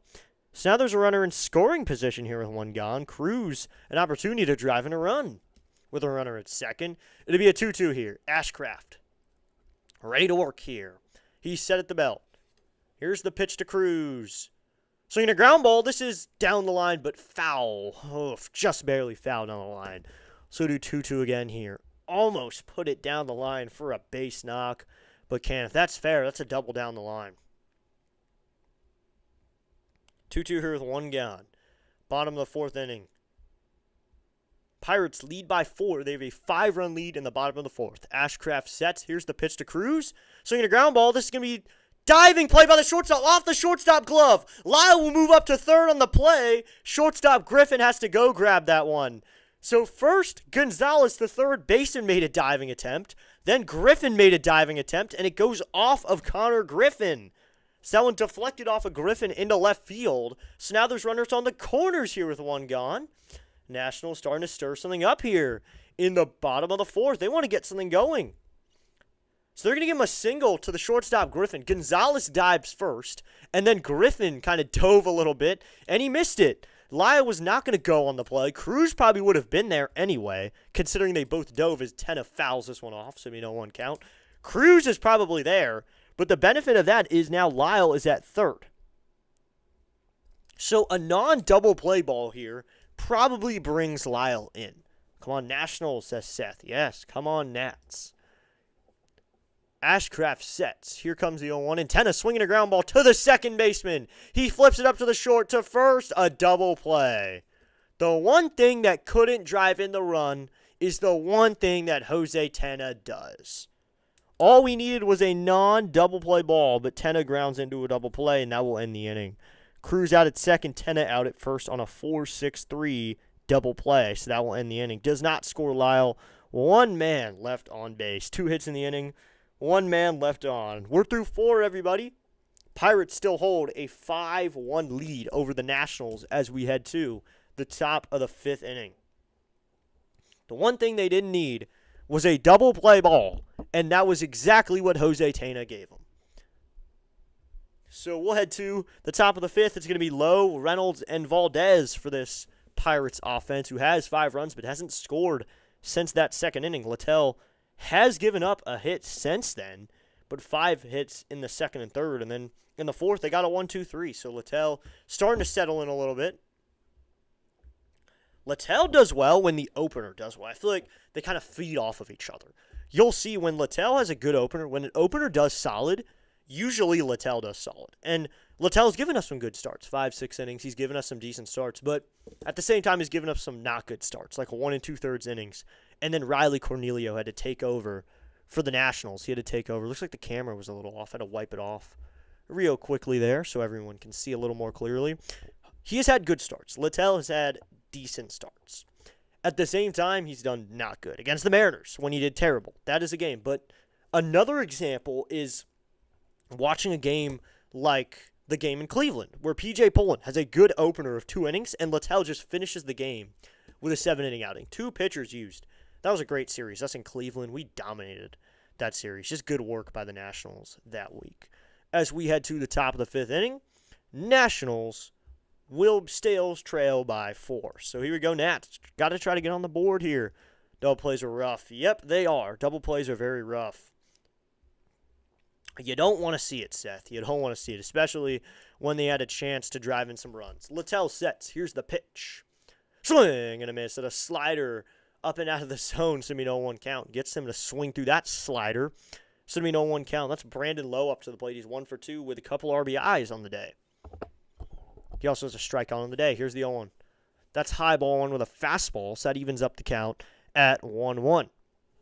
1-1, no one gone, top of the 5th inning. Brandon Lowe, 245 average, 20 home runs, 60 runs batted in. Kind of the pop that this average with a lot of average has. Here's the 1-1. Is inside ball 2. You get a lot of average here. A lot of guys hitting over 300. But then you get this guy, Brandon Lowe, who just drives in runs. He hits home runs. This is something you need in an order. And someone out of a 2-hole. This will be 2-1 here as Littell sets. Here's the pitch to Lowe. Swing and a miss at a sinker in the zone, so to be a 2-2 count. Yes, so another swing and a miss there. Lowe now has him a 2-2 count. Littell has to work hard here. Littell, who has that big orange beard, looking for his sign. He nods here as he's got it. Now he's going to nod again. Looks like he didn't want that sign. I bet he goes to the slider away here. The 2-2 to Lowe. He delivers. Swing and a miss at a slider up in the zone. Zach Littell tells Brandon Lowe to sit down. So that's out number 1. Littell goes to the upstairs slider, only 88 miles an hour. That's his second strikeout of the afternoon. And that's out number 1 here in the top of the 5th inning. Good job by Littell there, going back to what worked. Go back to the bread and butter. Go to the slider, his most used pitch, to get the strikeout and go up in the zone. He was up in the zone that entire AB, too. Here's the pitch to Brian Reynolds. Swing and a miss at a sinker up in the zone. So it's an 0-1 count. There you go. Littell, keep doing what you're doing. So that's 0-1 count now. Now he's just getting the swing and misses. 283 average for Reynolds with 12 home runs. Coming sets Littell. The 0-1. Swing and a miss at a slider up in the zone. 2 swings and misses in a row, so it's an 0-2 count. There you go. So now 3 swing and misses in a row. Avender's here saying, sup. What's up, Avender? 0-2 here to Brian Reynolds, the left fielder for the Pirates. Littell kind of has his feet much more open when he works, and then he comes set and he closes off just a little bit. The 0-2 here to Reynolds. Here's the pitch. Swinging a fly ball out to shallow left, going out to third baseman Meade in foul territory now, and Curtis Meade steps a couple steps into foul ground, and he makes the catch route number 2. So 2 gone here, and that will now bring up Valdez here with 2 outs. Valdez will hit now. Littell at 57 pitches here in the top of the 5th inning. He didn't start the game. He was the bulk reliever. Littell comes set. Here comes the pitch to Valdez, and that's going to be low, ball 1, so to be a 1-0 count.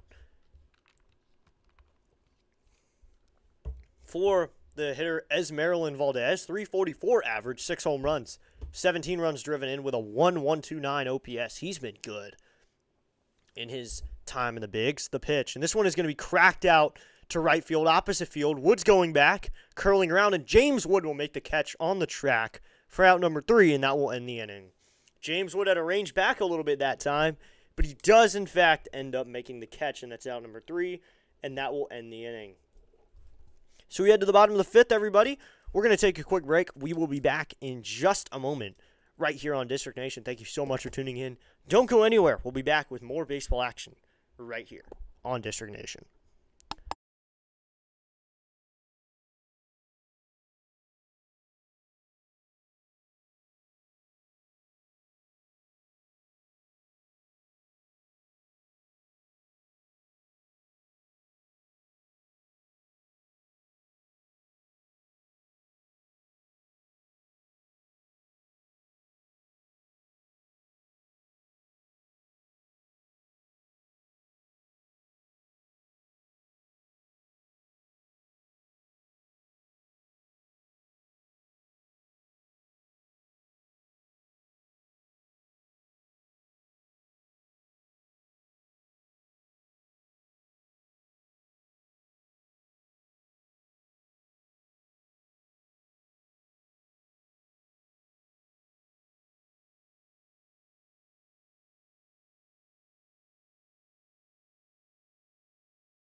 And we are back here in the bottom of the 5th, everybody. Curtis Mead will leave, that's Drew Millis will lead it off.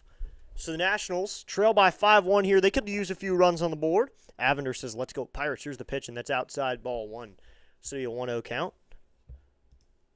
Yeah, Pirates fan here. Big Bud says, hey, DN, better late than ever. Let's go. What's up, Big Bud? Thanks for tuning in. Go Nats. Let's go. We got one Nats fan in here, and Millis swinging a miss at a sinker outside. So that'll lead it out to 1-1. Pirates fan, yep. We got a Pirates fan here at least. So I'm assuming you probably picked USA on the poll then, but the Nationals trying to win this 4th of July game. 1-1 count here with no one gone in the bottom of the 5th. Ashcraft into the wind. Here comes the 1-1 to Millis. Millis takes a sinker up and out, ball 2. So to be a 2-1 count. Bottom of the 5th inning. Pirates lead by 4 runs. Here's the pitch. And Millis takes a slider. Ooh, called strike 2 on the low and inside corner. Looks like that one did clip the low and inside part of the zone.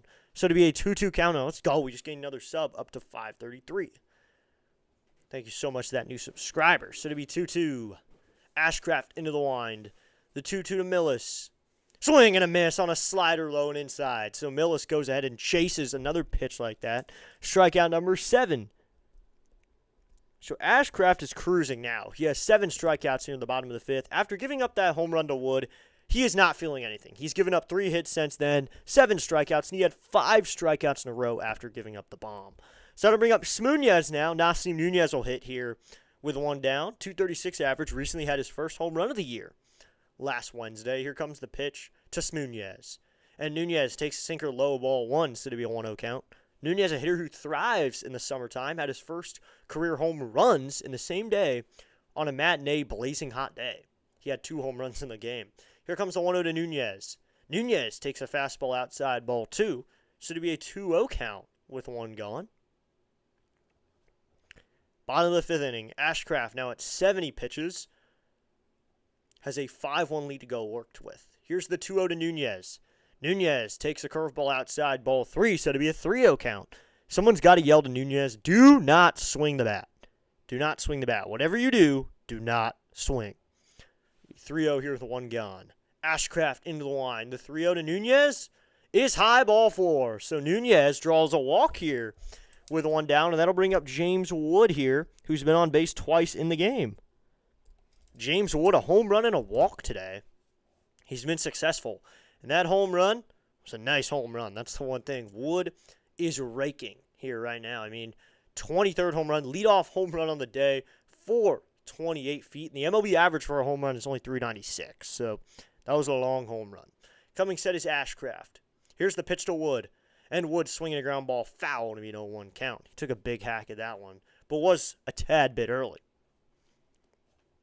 Did you know Wood is first in the league in walks with 67 walks? He is first in strikeouts as well. League leader in that, but he's third in home runs too. Here comes the 0-1. And Wood swinging a miss at a slider. It's an 0-2 count. You'll notice he strikes out a lot. That's the one problem with fantasy baseball and James Wood, that usually strikeouts are -1, and he strikes out a whole lot.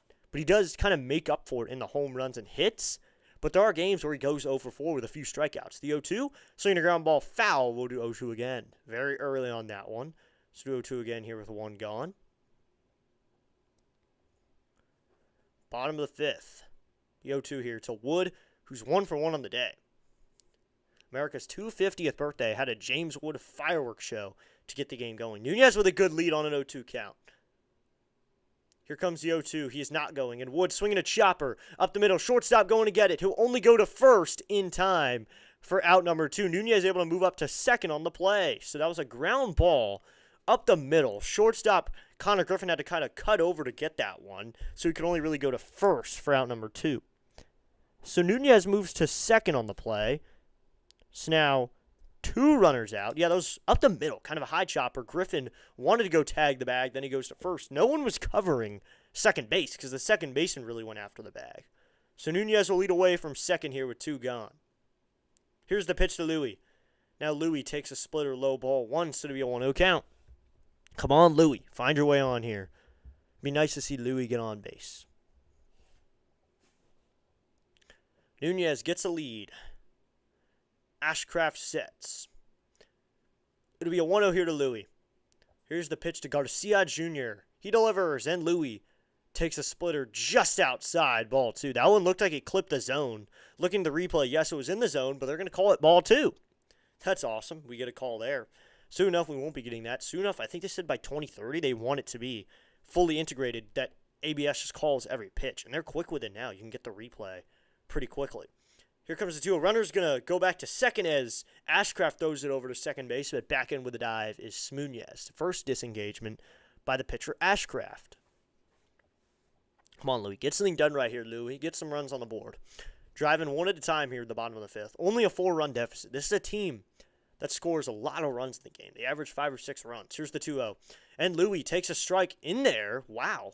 That was inside, but that's what we call a strike, so it'll be a 2-1 count. 2-1 here with 2 gone.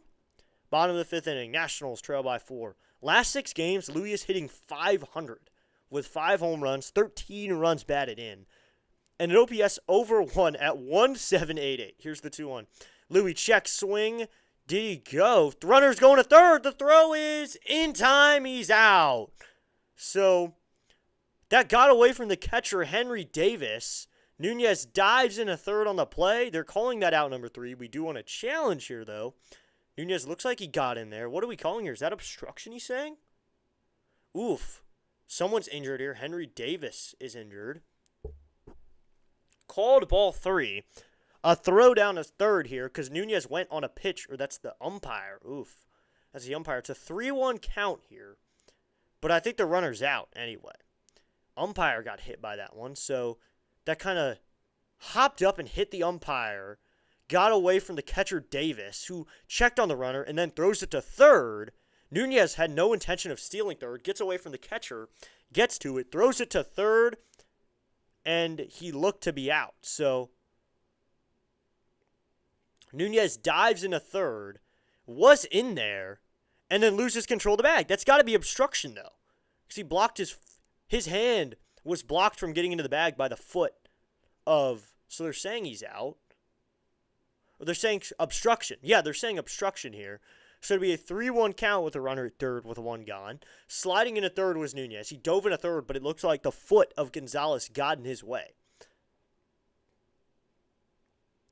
Wow. So Nunez dove into third, and his hand was blocked by the foot of Nick Gonzalez. And Nunez spun around his foot trying to get into the bag. So now Nunez stands at third here with a stolen base.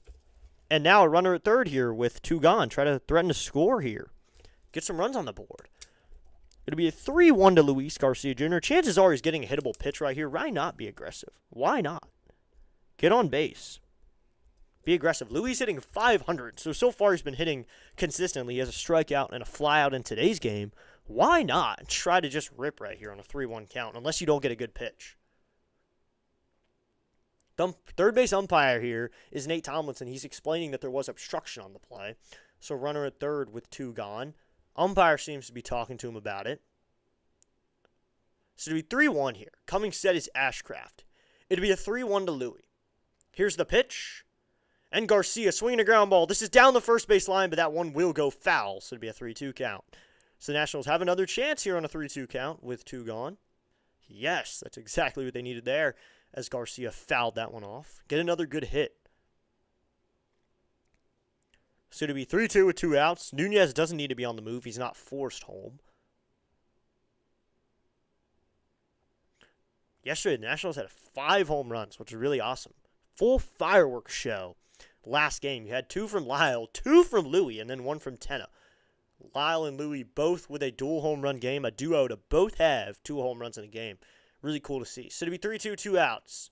Here's the pitch to Louie. Garcia swinging a ground ball right at the second baseman low, though. He'll take it to first in time for out number 3, and that will end the inning. So Louie is down on the play. So Nationals still trail by 4. They can't get any runs on the board. They still trail 5-1. So one walk in the inning means a man left on base. We will head to the 6th. Nationals trailing by 4. It is 5-1. Pirates have the lead. It'll be O'Hearn, Gonzalez, and Mangum for the Pirates in the 6th inning, getting closer to that 7th inning stretch. We'll have Take Me Out to the ball game. Man, this is just not a good game for the offense. They need to get going. We're through our 3rd time through the order, and they have no hits the 3rd time through. Sure, it's 2 hitters, but still, 3rd time through the order is when the OPS jumps up. Sam's here. What's up, Sam? Thanks for tuning in, man. Sam getting in here on time for this afternoon game. Sam been tuning in lately. The Nationals are trailing by 4. I don't know who Sam's rooting for here, but the Nationals trail by 4 as we head to the 6th inning. Top of the 6th. O'Hearn will hit. He's 1 for 2 on the day. Let's go Pirates, though. Yep, Pirates fan then. Then you'll be back this week when we play Houston then, so you can root for the Nats then. But here, I'm still diehard Nationals fan, diehard Commanders fan, and I'll be covering Wizards basketball. So YouTube's home of DC Sports right here. If you like DC Sports or teams that play in general, if you're a sports fan, you should subscribe because we cover other games as well. We may cover some Summer League if we feel necessary. If anyone wants to watch Summer League, I may call some Wizards games maybe. A couple Wizards games, 1 or 2. But here we go, top of the 6th inning. It'll be O'Hearn, Gonzalez, and Mangum. Yes, with the Eagle, the bald eagle. It is 4th of July, everybody. I hope you like this background. Happy 4th, everybody. I hope you have a great 4th of July today, as it is the top of the 6th here at Nationals Park in this afternoon game. A lot of flags being waved around the stadium. A lot of people brought flags to the game. I think they may have given away flags because there's a lot of them. So we go top of the 6th inning. Littell will face O'Hearn now here in the 6th inning. Nationals trying to get some runs on the board, help out the offense. And a lot of soccer jerseys, too. A lot of people are probably USA Soccer fans. Littell looks in for his sign. He's got it, and he comes set. He'll face Ryan O'Hearn now.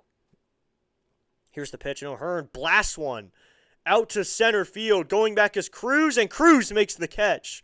And then up against the wall, makes a catch for out number 1. He stumbles into the wall as the ball falls into his glove. So that's out number 1. Cruz makes the play out there in center field. Dylan Cruz has shown off that he's a good center fielder and a good right fielder. I would love this guy to get more playing time. He deserves to get more time. But you got Jacob Young in the outfield as well. Today would be a prime example of how you get all four of them to play because you could use DH James Wood, and then you have Cruz and Lyle on the corners with Young in center. Here's the pitch to Gonzalez. That's upstairs, ball one. So it'll be a 1-0 count. And you can rotate around. You can try Dylan Cruz in the DH hole. I don't think Young has been a DH all year just because Young's glove is so good. Jacob Young is such a good fielder. Gold Glove finalist last year. The 1-0 is inside, ball two. Jacob Young was completely robbed of a Gold Glove last year. The fact that PCA beat him out was insane. Jacob Young deserved that Gold Glove. He definitely did. So it'll be 2-0. Here's the pitch. That's high ball three with a slider, so it'll be a 3-0 count. Gold Glove, I mean, MVPs I feel were pretty fair. Cy Youngs were pretty fair, but Gold Glove, Jacob Young deserved it. You should not pick Gold Glove on the more popular player. It should be the better fielder, as Millis will now go out and talk to Littell here, who immediately has a 3-0 count to Gonzalez. As Littell's trying to figure out the mound here, he's digging a hole into it. He's trying to figure it out as Millis talks to him out here in the top of the sixth. Nationals trail by 4 here on the 4th of July. They're going to need 4 runs to overcome a 4-run deficit on the 4th of July. Those are the numbers. I love Millis' gear. He has the face of the Statue of Liberty on his gear. That is some amazing catcher's gear. So it'll be a 3-0 count here. Littell's going to come set. Here's the pitch to Gonzalez, the third baseman. That's inside, ball 4. So a 4-pitch walk there. No battle from Littell at all. Just gives Gonzalez a free pass here with 1 gone. Can't get a strike in there. Looks like Butera is not going to come out at all. I hope that the guy up in the pen isn't Cornelio. I hope it's anyone else but Cornelio. Looks like there's no one up yet, but there's movement out there. Someone's throwing. No movement. No name just yet above the board, but we got stretching, some tossing around, and that pitch is way outside, ball 1. Littell fell off the mound on that one. Someone was way outside. Just a bit outside. He tried the corner and missed. And that one literally was a just a bit outside example because Littell hit the back of the wall. He hit the back wall with that one, slipped off the mound. So he slips off the mound and throws it way outside. That's ball 1. Runner moves up to second on the wild pitch. Kind of slipped off that mound, and that's a wild pitch. So now runner in scoring position here. Littell is really trying to figure out the mound here. Something is wrong out there. You got to check on him. So now ball boy will go out and get that ball. Be 1-0 here with a 1 gone. Top the 6th inning. Littell looks in for his sign. He comes set. Here comes the 1-0 to Mangum. Littell delivers. And Mangum takes in there. Called strike 1 with a fastball low and outside corner. So it'll be a 1-1 count. 1-1 here with 1 gone. Top the 6th inning. 5-1 lead for the Pirates. They got to figure out a way. Nationals got to figure out a way to score some runs. That is the important thing. They got to help out their bullpen, though, so it can't be a little deficit. The 1-1 is inside, ball 2 off the plate with a splitter. That one is inside and low, so it'll be a 2-1 count. 23 balls today, 44 strikes for Littell, over that 50% mark, but he's at 67 pitches in his 5 innings of work. He comes set. You got to ask yourself, how would you feel if a starter was at 67 pitches in 5 innings? The 2-1. Swinging a ground ball. This is going to be at the second baseman, Nunez. He fields, fires in time for out number 2. That will move up Gonzalez to third. So 2 gone here. Nick Gonzalez now stands at third, and the chance to drive him in will be Tyler Callahan, who laid down a bunt back in the second and has flown out. So 2 outs. Come on, boys. You got to get the out here. Send it to the 6th to try to get runs, because the big thing here is you got to get runs. It's the way you win a game, and you're trailing by 4 right now. You got to get runs on the board. Littell sets. Here's the pitch. Swinging a foul ball off of Callahan's foot. So 0-1 count. Oof, he's going to hobble around a little bit. That one off his foot. So it'll be 0-1 here. 2 outs, 0-1 count. Top of the 6th inning.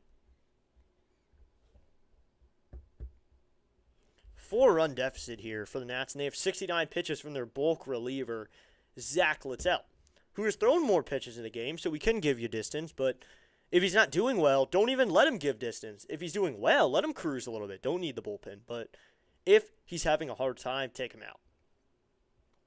In that outing against Cleveland where he went 7 innings, he threw 106 pitches out of the pen as a bulk reliever, the 0-1. Swinging a fly ball foul, and we'll do 0-2 now. So it'll be 0-2 here with 2 gone, top of the 6th inning. There you go. Sun's still very high up in the sky. It is a hot one today for these players. I don't know how Callahan's even wearing an arm sleeve right now. Littell sets. 0-2 here to Callahan. Here's the pitch. That's high ball under the sinker, so it'll be a 1-2 here. 2 outs. So it'll be Meade, Abrams, and Lyle for the Nationals. Oh, wow. A guy in an Uncle Slam costume and a George Washington costume. They have to be steaming hot right now, though. Full costume, too. That's awesome. The 1-2. Called! Strike 3 on the inside corner, but home plate umpire Dreckman looked to the hitter Callahan, and Callahan immediately tapped his head for an ABS challenge. Here's the pitch, and it is a ball. The Nationals miss it. So the Pirates gain a challenge here. They're up to 2 still. They are successful on that one, off by 0.5 inches. Just couldn't clip the zone that time. Called strike 3, though, and then it's overturned. Should be a 3-2 here.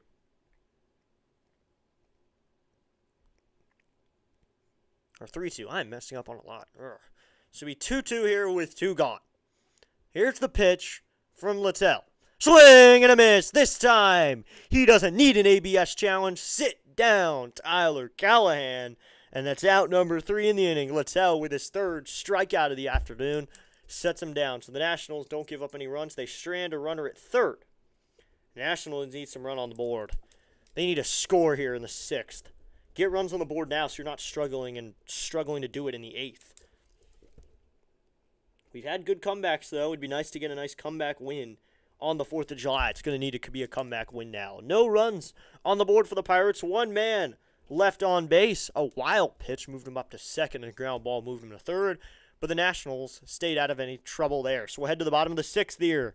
Meade, Abrams, and Lyle coming up for this Nationals team as we head to the bottom of the 6th inning. If you've not already, I've shown it a few times, but if you have not already, be sure to subscribe to Pure Adrenaline Football, a brand new channel where we're making football content.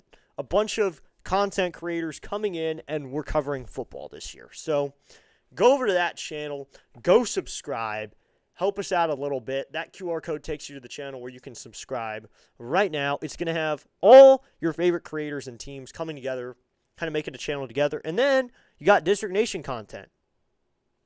So we head to the bottom of the 6th inning.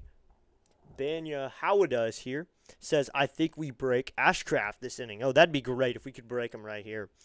Get him out. And he's coming in for his 6th inning of work. So I think we do right here. Get some runs on the board. You got Curtis Meade leading it off. He's a hard thrower, and once you time up a hard thrower, there's nothing you can't do. Because it's not like hard throwers throw a lot of pitches. Ashcraft has not thrown a big variation of pitches. It'd be really nice if we can get to him right here as we go to the bottom of the 6th. Let's go Nats. Come on, let's get on the board here. We've had bigger innings. We've scored more runs in an inning before than 4 as we head to the bottom of the 6th inning. Happy 4th of July, everybody. Thank you so much for spending just a little bit of your 4th here on District Nation for Nationals play-by-play for today's game. So we go bottom of the 6th inning. Nationals have 4 hits on the day. Pirates with 8, but the Pirates have really put them together to score those 5 runs as we head to the bottom of the 5th inning. Oh, we're up to 534. Let's go. Thank you so much to that new subscriber. Ashcraft into the line. Here comes the pitch to Curtis Meade. Meade swinging a drive down the right field line, but foul to be no 1 count. Thanks for subscribing, Ryan Carter. Thank you so much, Ryan Carter, for hitting that subscribe button. 225 average, 14 home runs, 39 runs batted in. The 0-1 is fouled off again. First base side, so to 0-2 now. Meade quickly into an 0-2 count now. Bottom of the 6th inning, Nationals trail by 4 as we head to bottom of the 6th. Here's the pitch, and Meade swinging a foul down line again. He's late on that slider this time, a 90-mile-an-hour slider. He's late on it. So you got to refresh this so you can still get the board here so you know what's going on. So we 0-2 here. Bottom of the 6th inning. Ashcraft into the wind. Here comes the 0-2 Or now he goes in the line. He started, then he stopped. The 0-2, and Meade swinging a foul again. So Meade is working an AB here against Braxton Ashcraft here in the bottom of the 6th. He is working a good AB now. Bottom of the 6th inning, no one gone. Ashcraft. Here's the pitch to Meade. And Meade swinging a line drive into left field. That's a base hit. Curtis Meade's going to start the afternoon well here in the bottom of the 6th with a base knock. There you go, Curtis Meade. Get your day going. It's a 1-for-3 day now for Meade, who had 2 strikeouts previously. Now he has something going. So now Curtis Meade on base, showing why he has a legitimate campaign to be an all-star reserve, even though that average isn't that great. 14 home runs. He's been a great platoon guy. To play first, second, or third. The pitch to Abrams. That's inside. Ball 1. Nationals have something brewing here. Bottom of the 6th. No one gone and a runner at first. Meade delivers. Coming sets Ashcraft. Here's the pitch to Abrams. And Abrams swinging a foul off his foot. So that'll even up the count at 1-1. Got people who probably bought the All-Star jersey today. A lot of people who did buy that July 4th jersey probably previously to wear to this game. I would have, if I'd gone to a game like this, I probably would have just worn this, the red, white, and blue jersey. Or I could have worn the City Connect just because it fits better. The 1-1 to Abrams. And Abrams swinging a miss at a curveball alone inside. 2 strikeout-prone guys in Abrams and Woods. So Abrams still is hitless in the game. Only the 5th hit for the Nationals just now from Curtis Meade, but he also has a lot of pop. Ashcraft now at 90 pitches. He sets. The pitch to Abrams. Abrams swinging a ground ball foul. We'll do 1-2 again. This bullpen is very similar to the Nationals. I'm not going to say how, but the Pirates bullpen, very similar to the Nationals. I'll say that. I will just say that. You know, Foster Griffin with his 2.87 ERA, FYI is 9th in the league in ERA, 4th in innings pitched, and 5th in the league in WHIP. So he has a legitimate shot to be an all-star too. The 1-2 to Abrams. Abrams swinging a ground ball up the middle, but the shortstop's there. He touches the bag, fires to first in time for a double play. Nationals can't get anything going there. Now Ashcraft has 2 outs. Way to go, Abrams. That's out number 2. Nationals can't get anything going here. 2 gone now. Yet another double play turned for this Pirates team. So 2 outs now, and that'll be Dale Loud. He takes a strike in there. A high sinker. That was not a strike, but it's going to be called a strike. So the umpire's doing us a whole lot of favors, too.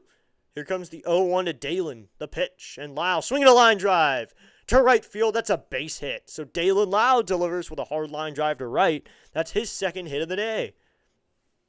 Dalen delivers here with 2 outs and a knock. So that's his 2nd hit of the inning, and yet there's only a runner at first. So a runner at first here with 2 gone. That'll bring up Dylan Cruz now. Got to get to Ashcraft now. Means only 2nd multi-hit inning of the game. Can't string them together, though. That's the problem. You got to be able to string together the hits.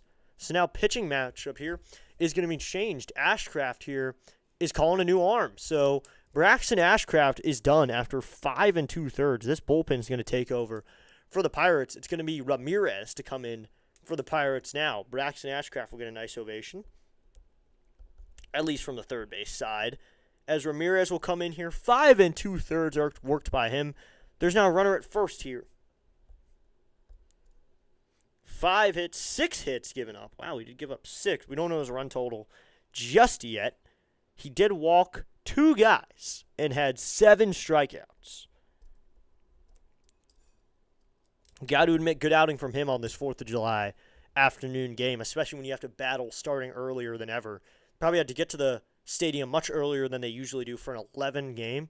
The lineups were in by 9, so they were ready to go. They were probably warming up at 7 a.m. They were probably getting warm at 7, getting there around 6:30 a.m., probably getting changed, warming up around 7. And then you had 4 hours solid probably to warm up for the game, get ready to go, especially pitchers like Braxton Ashcraft or a guy like Zach Littell who need a lot of time to warm up.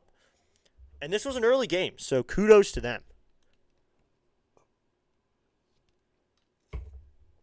So here we go. We'll check out some other matchups around the league. Nothing really has started today because it's only 12:50. I think some other games have probably gotten underway, though. Nationals' only traditional start, that's 11:05. Yankees and Twins are getting started at 1:35. Twins at Yankees. Tigers at Rangers at 4:05. Blue Jays at Mariners at 4:10. 7:10, you got the Orioles at Reds. Rays and Astros also at 7:10. White Sox at Guardians same time. At 8:08 tonight, Cardinals at Cubs. At 8:08 as well is going to be the Mets Braves. 8:10, Giants Rockies. Phillies at Royals at 8:10. At 9:38, Red Sox at Angels. And at 9:40, Marlins Athletics. At 9:40 as well is going to be Brewers D-backs. At 10:10, Padres at Dodgers. That's Peralta versus Yamamoto. That's a good game. Yamamoto probably going to be an all-star with that 8-5 record and a 2.67 ERA. If he's an all-star, though, with 8 wins and 5 losses and a 2.67 ERA, Foster Griffin with 9 wins and 3 losses, with more innings worked, more strikeouts, and more, well, his ERA is probably bigger, but his ERA is much, I think maybe by 0.3 points, but you never know. So here we go. Dylan Cruz will hit here with 2 gone against a new pitcher out there in Ramirez. He sets. Here's the pitch to Cruz. Is in there, called strike 1. Bottom part of the zone. It's an 0-1 count. Righty out there. Out of the pen for the Pirates. That's Yohan Ramirez. 37 games, a 5-2 record. 5 holds and a 3.59. Charles says, good afternoon, D-Nation CEO host. What's up, Charles? And that's outside ball 1. Thanks for tuning in, Charles. How are you doing? So it'll be 1-1 here with 2 outs, bottom of the 6th. Charles saying D-Nation. The one guy said it, D-Nation, and ever since, Charles has said it. So it'll be 1-1 here with 2 gone. And standing at first is Lyle. Nationals trying to pile on to pitch. And Cruz lines this one down the right field line, but foul. And it will be just foul of the pole. So it's a 1-2 count now with 2 gone. Let's go, guys. Get some runs on the board. So Dylan Cruz up to the plate for the Nationals here in the bottom of the 6th. Pirates could have been a team that Cruz went to. If the Pirates had selected Cruz first overall, the Nationals probably would have ended up with Paul Skeens, which probably would have been. That's a question that maybe Nationals and Pirates fans are going to exchange for the next few years. The 1-2 is inside ball 2. Yohan Ramirez thought he had the call, but he was walking off the mound, so it'd be a 2-2 count. Doing very well, thanks. Hot day in Paradise today. Oh, yeah, probably a hot day. So it'd be 2-2 here with 2 gone, bottom of the 6th inning. Ramirez comes set. It'd be a 2-2 here to Cruz. Here's the pitch. And Cruz swinging a fly ball down the left field line, but foul, and we'll do 2-2 again. Wow, that one was hit hard. Into stands where no one was. Practically an entire section empty here on this 11:05 start time, so people are going to have to run over if they want that ball. Good swing by Cruz there on a 2-2 count. He's got some nice socks going. 1776 themed socks. Stirrup socks with a little yellow thrown on there, as well as red and blue. The 2-2. And Cruz swinging a miss at a curveball low and outside. Ramirez gets out of it. The good thing is we moved on to the Pirates' bullpen here. If you're going to get to them, you might as well get to their bullpen. But Ramirez gets the strikeout. Went to the top of the 7th. Pirates still hold a 5-0 lead. 2 hits in the inning. 1 man left on base, still no runs. So no scoring has happened since the top of the 2nd. All zeros since then. So into the 7th, it'll be Davis, Griffin, and Lowe for the Pirates in the top of the 7th inning. See if the Nats stick with Littell for a 6th inning of work, maybe. After the opener, Palmquist couldn't end up working 2, so you only get 1 inning out of Palmquist. So you've been kind of scrambling with Littell, seeing how long he can go. He worked 5 innings, and we're only into the 7th inning. So usually working 5 innings gets us to the 8th with 2 innings out of the opener, usually Pullen or Palmquist. Pullen has been very good as that opener. You cannot deny that. Pullen has been very good. He has figured out how to do it extremely well. One of the better openers here in the league. So top of the 7th we go. Davis, Griffin, and Lowe coming up here in the top of the 7th. Nationals hold a 5-1 lead. Let's get going, everybody. Thanks for tuning in today. Hope you all hit that like button, hit that subscribe button. Let's see what our like count is. We've had a lot of people come through here, and we've gained a few subscribers as well. I believe we've gained 6 today. That is awesome. Climbing, and climbing as we head to the top of the 7th. Thank you so much for tuning in to today's broadcast. Live play-by-play, live reaction. Looks like we got plenty of people in the chat. Let's check that like count, though. The like count is climbing. We're up to 17. Let's go. And we got plenty of people in the chat. So hit that like button, hit that subscribe button, everybody. I don't even know if we're going to have time to redirect after this because no one's really going to be broadcasting by the time we're on. As we head to top of the 7th inning here on the 4th of July. Nationals need to figure out how to get some runs here in D.C., a place where they struggle, their own ballpark. So that has been a place where they traditionally struggle. So top of the 7th we go. Nationals Park, 4th of July. Most patriotic team in the Nationals. Most patriotic team. That's the thing. That is us, the Washington Nationals. We're the capital of the country. When you're the capital of the country, you've got to be patriotic. 11 games on July 4th. Ryan Zimmerman hit .361 on the 4th of July with 4 home runs, 14 runs batted in. He was good. A slugging percent of .722 on the 4th of July. So then we might as well have called him Patriotic Zim. So now Littell will work in here to the 7th inning. He'll face Henry Davis, and that's going to be swung on, popped up, shallow center. Abrams is looking into the sun. He's looking for, and that's going to be Nunez to make the catch for out number 1. Nassim is the one to find it in the sky for out number 1. Abrams seems to be playing boldly. He doesn't have any sunglasses on. Wow. You're bold if you're not wearing any sunglasses in the infield or the outfield today. So that's out number 1. The sun is the highest it's going to be right now. So 1 gone here. Littell looks in for his sign. He comes set. 1 gone here. Now he delivers to Konnor Griffin. Here's the pitch. In there, called strike 1 with a sinker, so it's an 0-1 count. 0-1 here with 1 gone. Top of the 7th inning. Nationals trail by 4. They need to figure out how to get some runs in the bottom of the 7th. Get the comeback started at any point in the game. This game started with a very blue sky. Looks like some clouds have crept over a little bit, but still majority blue. Here comes the 0-1, and that's going to be inside. Ball 1, so it'll be a 1-1 count. 1-1 here with 1 out. 76 pitches for Littell. That pitch count looks really good. He's wearing some red, white, and blue cleats out there. Here comes the 1-1. Griffin takes a slider upstairs, ball 2, so it'll be a 2-1 count now. Well, since he's in for a 6th inning of work, let's look a little deeper at Littell, specifically some outings from last year where he was actually really good out of the pen and as a starter. Here comes the 2-1 to Griffin. That's going to be swung on and missed on a sinker up in the zone, so it'll be a 2-2 count. This was a guy who was working out of the starting position and out of the bullpen, so which was really good. It wasn't an opener role. He was getting legitimately working out of the pen. He started working out the pen a little bit more towards later in the season. Here comes the pitch, and Griffin hits this one in the air, foul. It looks like he was starting all season last year. Had some good outings, like on August 5th, 2025, for the Reds against Chicago. He got the win, 7 innings, 3 hits, 1 run with 8 strikeouts. That was a good outing. He's worked 7 this year, though, so it'll be a 2-2 here. Here's the pitch. Swinging a fly ball out to right, but James Wood is right there. James Wood will make the catch for out number 2. Smooth James Wood out there and a right to make the catch. So Littell retires 2 in a row quickly here. Gets the outs, and that'll now bring up Brandon Lowe here with 2 gone. He's 1 for 3 on the day.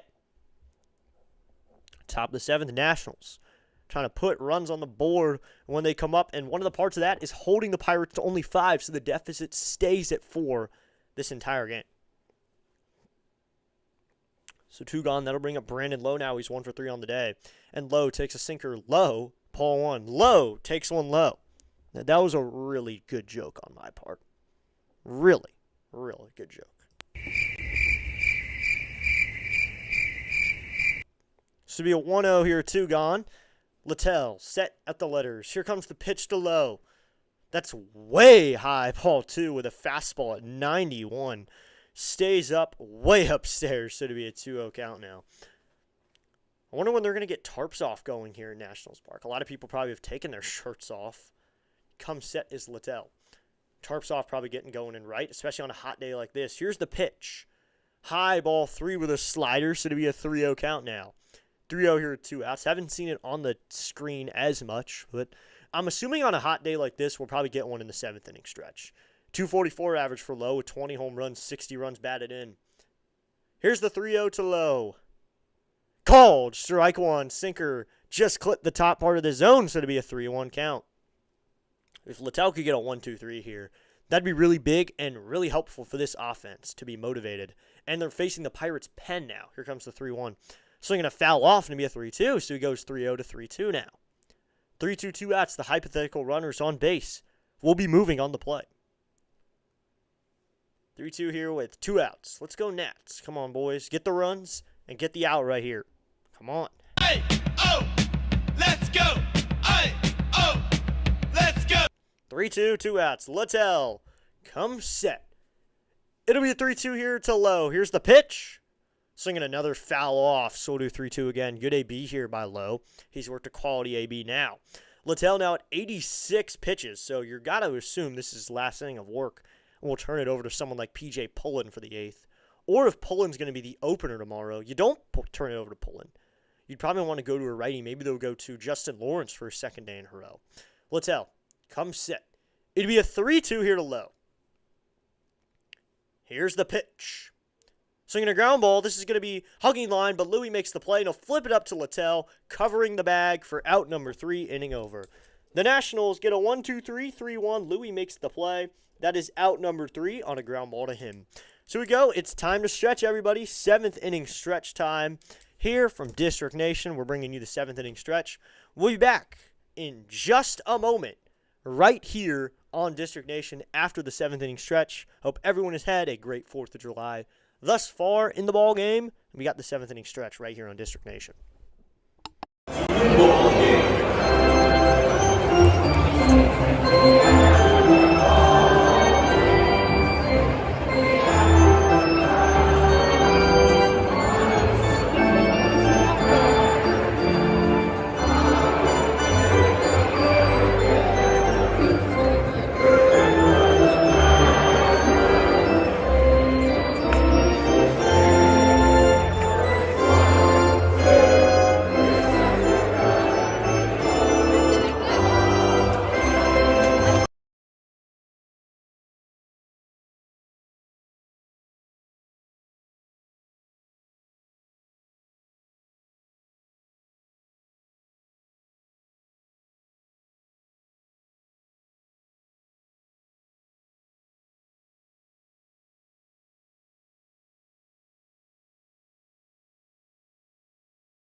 And we are back, everybody.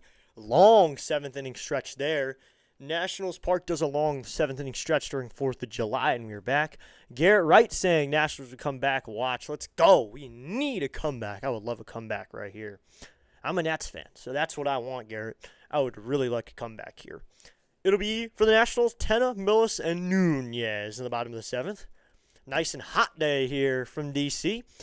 Nationals fans seem to be staying, though. Not too big of a crowd for this 11:05 game. A lot of people sitting up near fans to get cold during this game as we head to the bottom of the 7th. First pitch to Tenna. Any fouls off a pitch in there to the glove, so we know 1 count. It's time. What's up, Curly W Express? Let's go. It's Tenna time right here. Some clouds are starting to, there's kind of wavy clouds starting to fill up the sky a little bit, but not too much at all. The 0-1.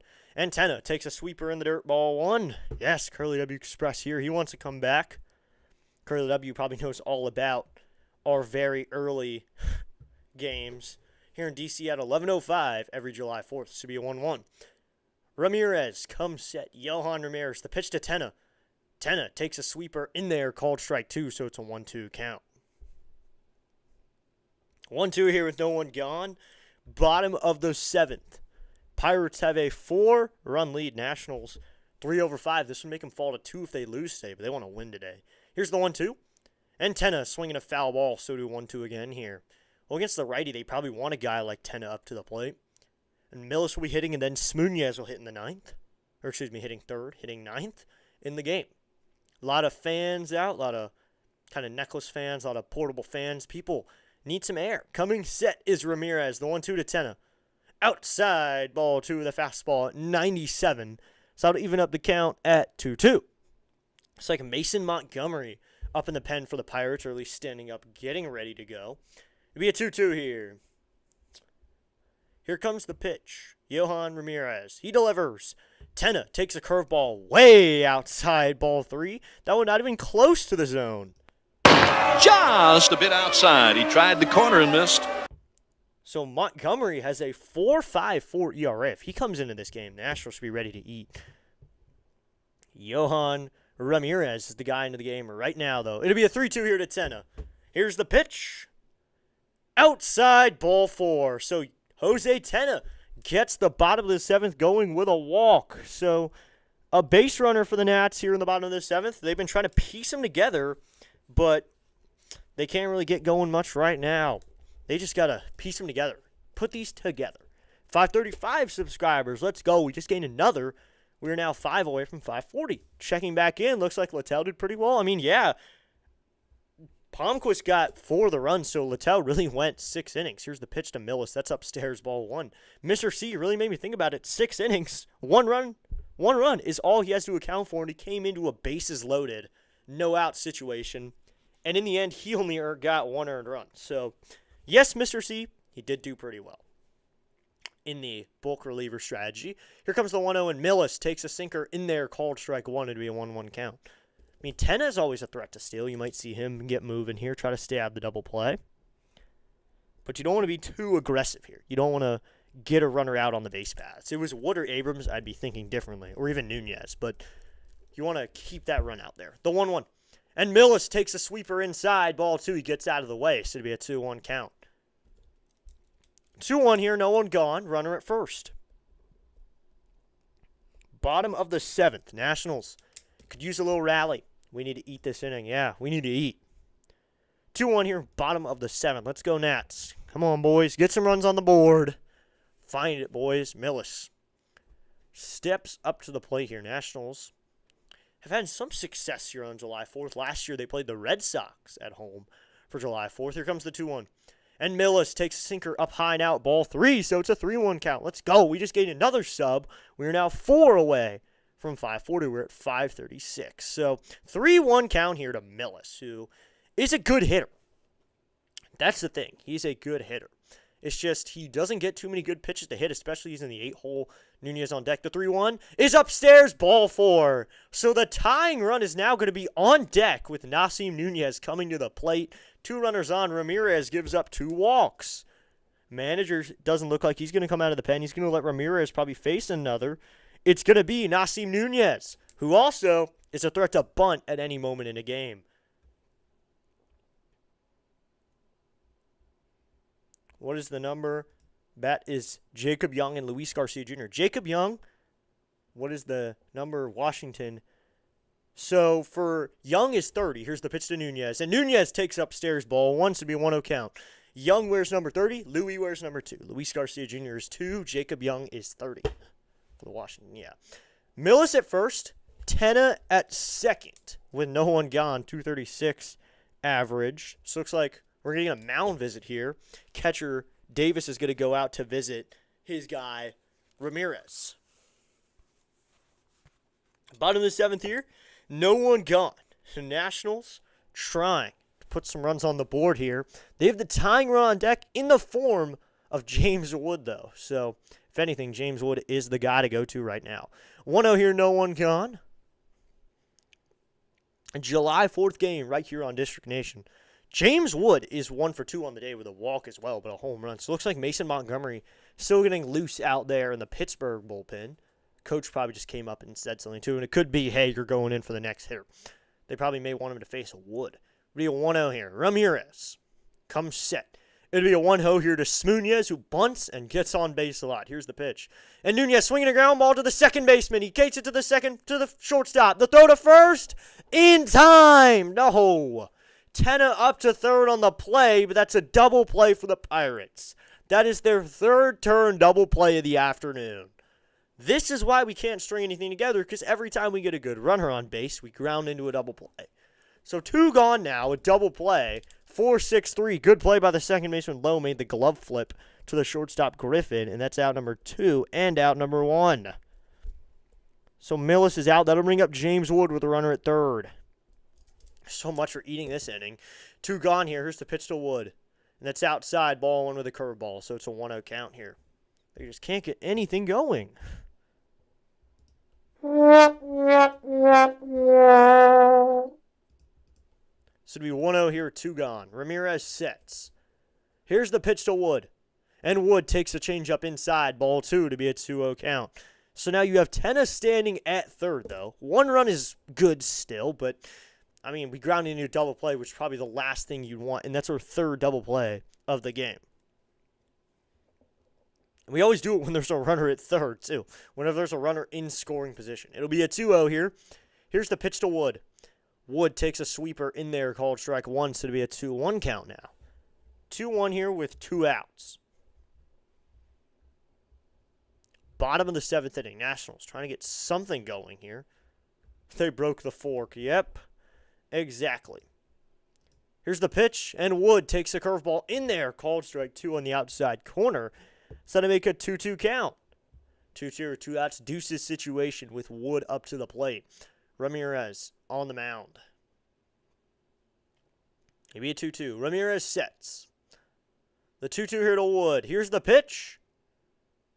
Outside, ball 3. But an ABS challenge here from the catcher, Henry Davis. So that one looked like it was off the plate, but we're going to get an ABS challenge here. That one would make it ball 3. Here's the pitch. And it's a ball. Yes, the Pirates lose a challenge. So it's a 3-2 count. The Pirates are down to 1 challenge now. Thank you, Davis, for challenging that one and wasting a challenge. That almost touched, though. Only off by half an inch, but thank you, Davis. Thank you! So it'll be 3-2 here with 2 gone. And James Wood up to the plate. Here's the pitch. In the dirt, ball 4. So James Wood's going to take a walk here with 2 gone. 3 walks in the inning for Ramirez, and that'll bring Luis Garcia Jr. to the plate. And now the manager will come out to make the call. Johan Ramirez's day is over. So runners at the corners here are 2 gone, and Ramirez will be taken out of this game after he does work a full inning. That's the thing. He works a full inning of work. We don't know his run total just yet. No hits, a strikeout, and 3 walks. I really hope that his run total goes up. Louis will come to the plate for the Nationals with, once again, the tying run finding themselves on deck, and there's a runner at third. So it's like they're going to go to Mason Montgomery here. Let's talk about Mason Montgomery a little bit, the man coming in. This is a lefty coming in to face Louis. 2-3 record this season with a 4.54 ERA. 33.2 innings worked, 49 strikeouts, a 1.37 whip. He's been decent over his 34 games. This is probably the guy they want to pitch here to Louis.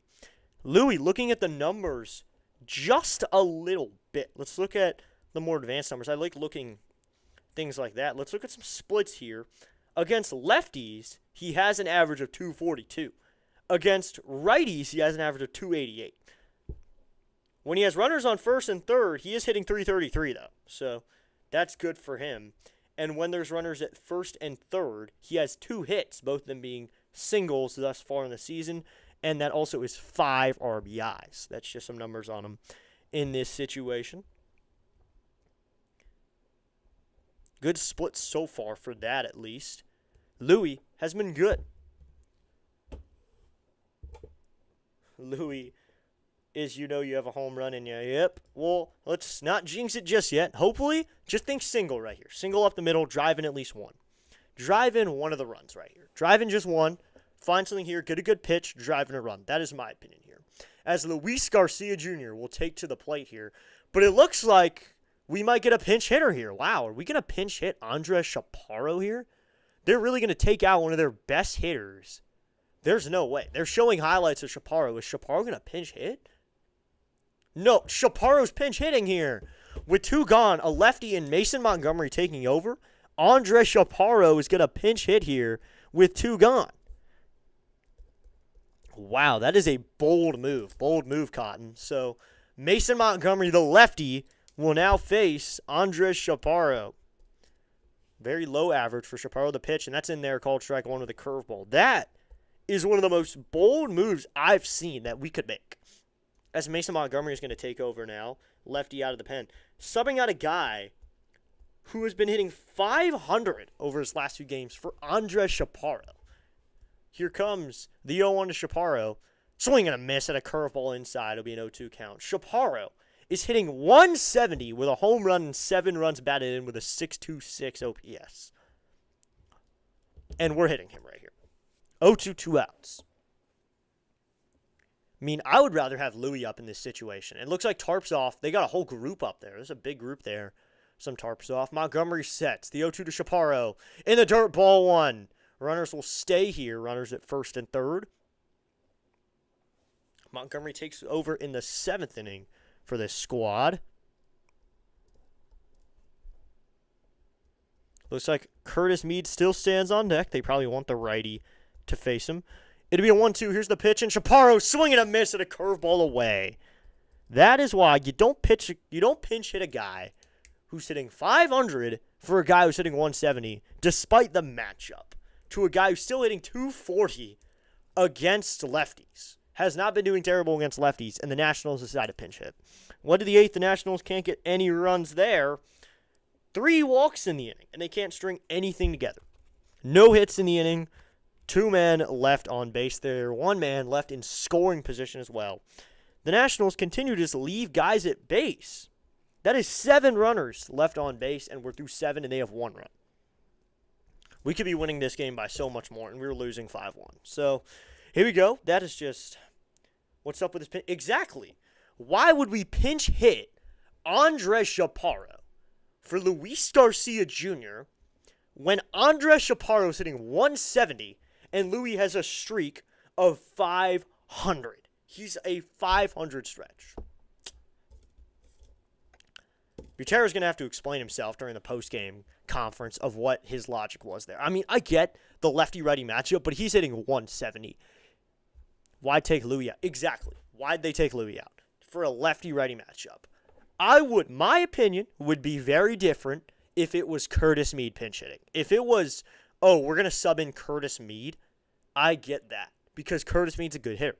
Andres Chaparro's 1 home run, and it was last game. It was his last start. He played on Wednesday. So, I have no idea. You never know what will happen in baseball, but that's something you can control, and they decided not to control it. So, head to the top of the 8th, everybody. We'll see if Littell will stay out on the mound for the Nationals. But, man, I don't understand the logic there. It looks like we got a pitcher in, or Chaparro's going to be in at first now for Louis. No changes there, so Chaparro stays right where he is. Here you go, top of the 8th inning.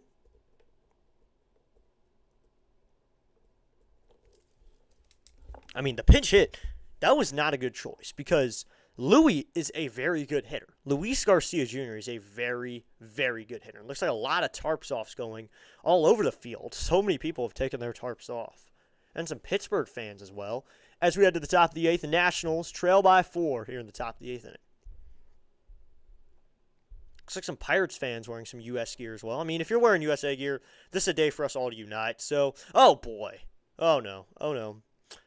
Can of Cornelio's into the game. Cornelio can work out of the set position here. Can of Cornelio takes over. Here's the pitch to Reynolds, and that's high and in, ball 1 with a slider. Can of Cornelio has been put into the game for the Nationals. Here in the 8th, 4 games this season, a 7.71 ERA. Here comes the 1-0.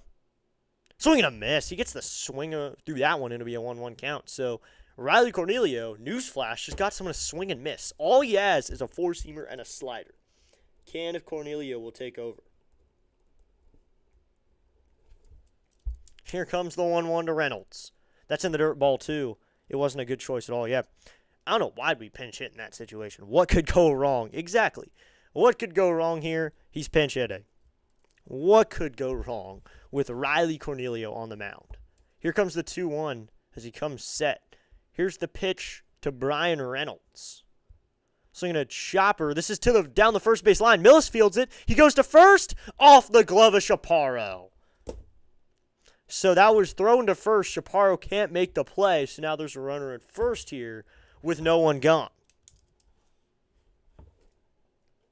So that one is a little dribbler down the line for Reynolds. We'll see if they give him a hit here. I wonder if they do give him a hit. Reynolds was hustling down the line, and the throw was off the glove of Chaparro. Happy 4th, everyone in here. Yep, listen to Curly W. Happy 4th of July, everybody. Thank you so much for tuning in. That was off the glove of Chaparro. Millis can't make the play, and he goes, ooh, after he makes the play, just can't make the play. So they're going to say it is scoring rule pending, as that's in there called strike 1. It'd be no 1 count. 0-1 here, no one gone, top of the 8th. Pirates hold a 5-1 lead over the Nationals. Bucks put 5 up in the first 2. The Nationals got 1 in the first inning. They haven't had any since. It'd be 0-1. Here's the pitch to Valdez. He takes a ball, swing and a miss. He swung at that? That was way outside. Didn't even notice. He swung at a slider way low and outside. So here's the thing. He had a... Just a bit outside. He tried the corner and missed. And he swung at it. He swung at a pitch like that, way outside with a slider. It's not like it was a great slider. It's just way low and outside the zone, so we know 2 count. Cornelio wears 74 for this Nationals team. Had good numbers at the AAA Rochester level, but since, not really. He can't make the infield play. Wow. Well, that was Millis. That was not Cornelio. As Maryland Valdez hitting .338 on the season. So we're going to give him a single. Wow. Here comes the 0-2 to Valdez. Called strike 3. Newsflash. Riley Cornelio got a strikeout. Riley Cornelio got an out. He did it. Riley Cornelio got an out. He gets the out that time. He gets a strikeout there, and it's out number 1. Will he do the impossible and have a scoreless inning? As Cornelio works out of the shuffle here, he comes set. It'll be now up to the plate, Ryan O'Hearn. Here's the pitch. Swinging a ground ball in the hole in the right field. Diving attempt by Nunez. Rounding second, headed for third is Reynolds. So now there's runners on the corners here with 1 gone.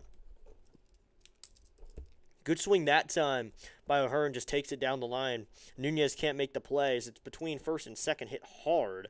And now there's runners on the corners here with 1 gone. Double play here would be nice. I mean, I'd say this is still a close game. I don't know why we're doing that. We're putting in Cornelio here. I would want to know the logic behind Cornelio. I'd go to P.J. Pullen because it looks like we will be able to come back. But now you got to keep him scoreless. That's the biggest thing as Cornelio comes set. Here's the first pitch to Gonzalez, and that's going to be swung on and missed on a slider. Low now the zone. It'll be no 1 count. Good job there. Get him to swing through that, so it'll be no 1 count. 304 average for Gonzalez, 4 home runs, 39 RBIs. I mean, Cornelio is a guy who doesn't... He gives up a lot of hits, and this is a Pirates team that gets a lot of hits. As here comes the 0-1 from Cornelio. Swing and a miss at a slider low and away. Cornelio gets 2 swing and misses in a row. Wow. That's what we want from Can of Cornelio. So we 0-2 here. Cornelio steps onto the rubber.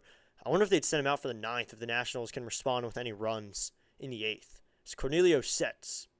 It'd be an 0-2 here. He warmed up yesterday, but didn't get to pitch in the game. The 0-2. So, line drive, left field, that's a base hit. Lyle will go retrieve this one. That hit will hold the runner at second, but Reynolds scores. It's now the Pirates 6 and the Nationals 1. So yet another run given up by Cornelio. And that's an RBI single for Nick Gonzalez. So that scores Reynolds on the play, moves O'Hearn up to second. So now there's one out and runners at first and second here with one gone. Cornelio looks in for his sign, takes a deep breath, and he's got it, and he comes set now. Or now he won't come set. He's still going to shuffle. He's even getting the broadcasters all confused. Here comes the first pitch to Mangum. Swinging a fly ball foul, and that'll be an 0-1 count.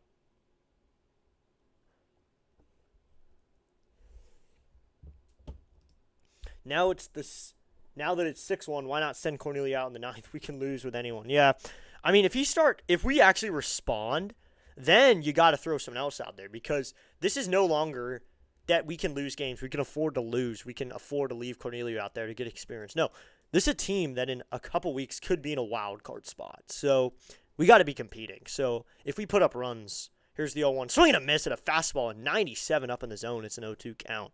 Cornelio goes up with the velo that time, and it's an 0-2 count. 0-2 here with one out in the top of the 8th inning. Nationals. Got to put him away here. Coming sets Cornelio. Runners at first and second with one gone. Getting a double play ball here would be nice. The 0-2 is low, ball one with a 98-mile-an-hour fastball to be a 1-2 count. Cornelio can throw the ball hard. He just can't throw it for a strike. I mean, the biggest thing here is throwing strikes. Try to get that double play. Get something done here. Cornelio sets. The 1-2 to Mangum.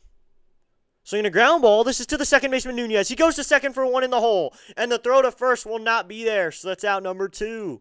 So they're not even going to try to throw to first. So Mangum's going to be on first with a fielder's choice. Nunez had to go towards the 4-hole that time, make the play. And he threw to second. Good play by him to get the 4-6 put out. And now there's one gone. There's one more gone, so it's 2 outs. Runners at first and third here. Out on the play is Gonzalez trying to go to second. So runners at first and third here.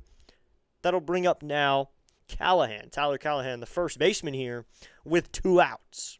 Cornelio looks in for his sign here as Callahan hitting .242 with 3 home runs, 13 runs batted in. Here's the pitch. And Callahan takes a slider up and out, ball 1, so it'll be a 1-0 count. 1-0 here, 2 outs, top of the 8th inning. Nationals have given up a run now, so it's now a 6-1 game as opposed to a 5-1 game as it was in the second and on. Cornelio sets. Here comes the 1-0 to Callahan. He delivers. Outside ball 2, runners on the move, but no throw from Millis. So 2-0 here with 2 outs. Winning the series is all that matters. Yeah, I mean, tomorrow now we're going to have to come back and bring in some offense. So 2-0 here with 2 outs. Here's the pitch. That's upstairs, ball 3. So it'll be a 3-0 count now. So 3-0 here with 2 outs in the top of the 8th inning. Let's go, everybody. Come on, get out of it right here. Got to get out of here. 3-0 with 2 outs. Cornelio sets. We got a new person in the chat. Here comes the 3-0 to Callahan. In there, called. Strike 1 of the sliders. Should be a 3-1 count. Runners at first and second now. Mangum with a stolen base. Andy Foster is here saying happy 4th District. Nice to meet you. What's up, Andy? Thanks for tuning in, man. Thank you so much for tuning in to today's broadcast of Nationals baseball. Here comes the 3-1. Outside ball 4. Millis wants to challenge it, though. They're going to peel on a swing, but now the bases are loaded here. Millis wants a ABS, though. So on a 3-1 count, we'll see if it clipped the zone. Here is the pitch, and it did not, so that's a walk. So the Nationals are going to lose a challenge. So now the bases are loaded here. Cornelio's let the bases get loaded after a single, a fielder's choice, and a walk. I think he's playing Jeopardy And the question he's trying to put on the board is how many ways can I let runners on base? He's gotten a fielder's choice, a walk, and a single. It's kind of his thing right now. Here's the pitch. Swinging a chopper, foul to be an 0-1 count. So the Jeopardy question, Riley Cornelio is playing Jeopardy right now. And the question was, make a question that every pitcher in the Nationals bullpen can answer competently. And the answer to the question is, how many ways can I let a runner on base? Single, walk, fielder's choice. Here's the 0-1. And that's inside ball 1 with a slider. So that'll even up the count at 1-1. But this team, it's really just the bullpen. If they can figure out the bullpen, this will be a playoff team.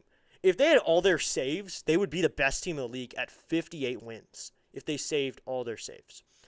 Here's the 1-1. Swinging a line drive down the left field line and foul to be a 1-2 count. 1-2, 2 outs. Thank you to Andy Foster for tuning in for the first time. Looks like Dennis Santana is warming up for the Pirates. 1-2 here with 2 outs.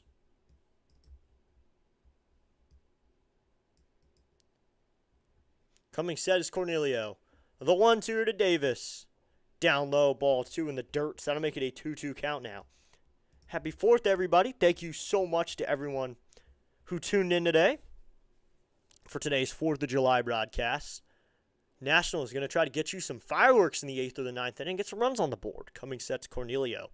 The 2-2 here to Davis. Here's the pitch. Just low, ball 3. So it'll be a 3-2 count. Cornelio thought he got that call. So it'll be a 3-2 count now. Looking back at the ABS, they can't challenge it, but they show replay. It was off by maybe half an inch, maybe an inch. But it'll be 3-2, 2 outs here, so runners will be on the move. Sad, the stadium is really starting to get empty, really. The 3-2 is outside, ball 4. So Cornelio's walked in a run. Cornelio, man. Another run, and this time on a walk. So back-to-back walks. Wow. Oh, another walk for this team. Cornelio's walked in a run now. Moves Mangum up to third. Callahan up to second. Davis on first, and O'Hearn scores. So here's the pitch. Outside ball 1. Oh, called strike 1 in the outside corner. Nationals get a call there. Courtesy call there.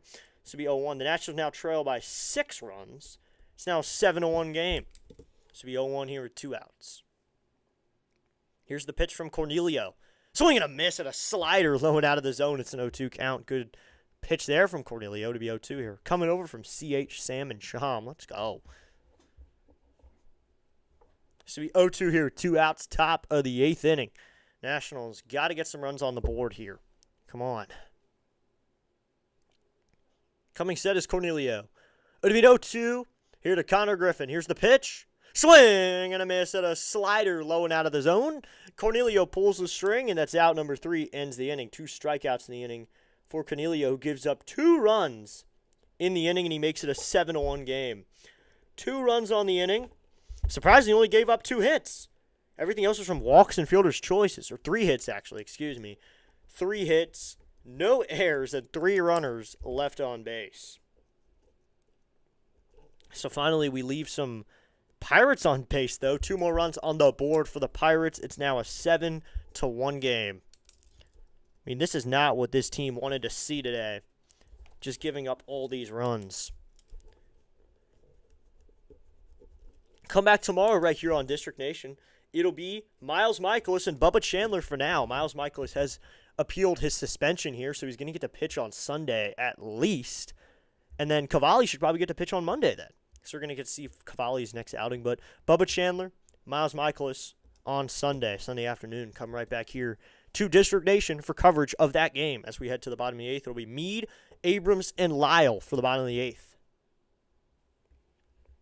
Let's go. Got to get some runs on the board here in the bottom of the 8th.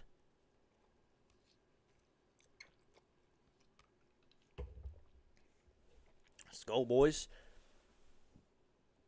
Meade is 1 for 3 on the day. He'll lead it off. Then it's going to be Abrams, who's 0 for 3. And then Lyle, who's 2 for 3. So kind of some offense being mixed up here in a pot, trying to get something going.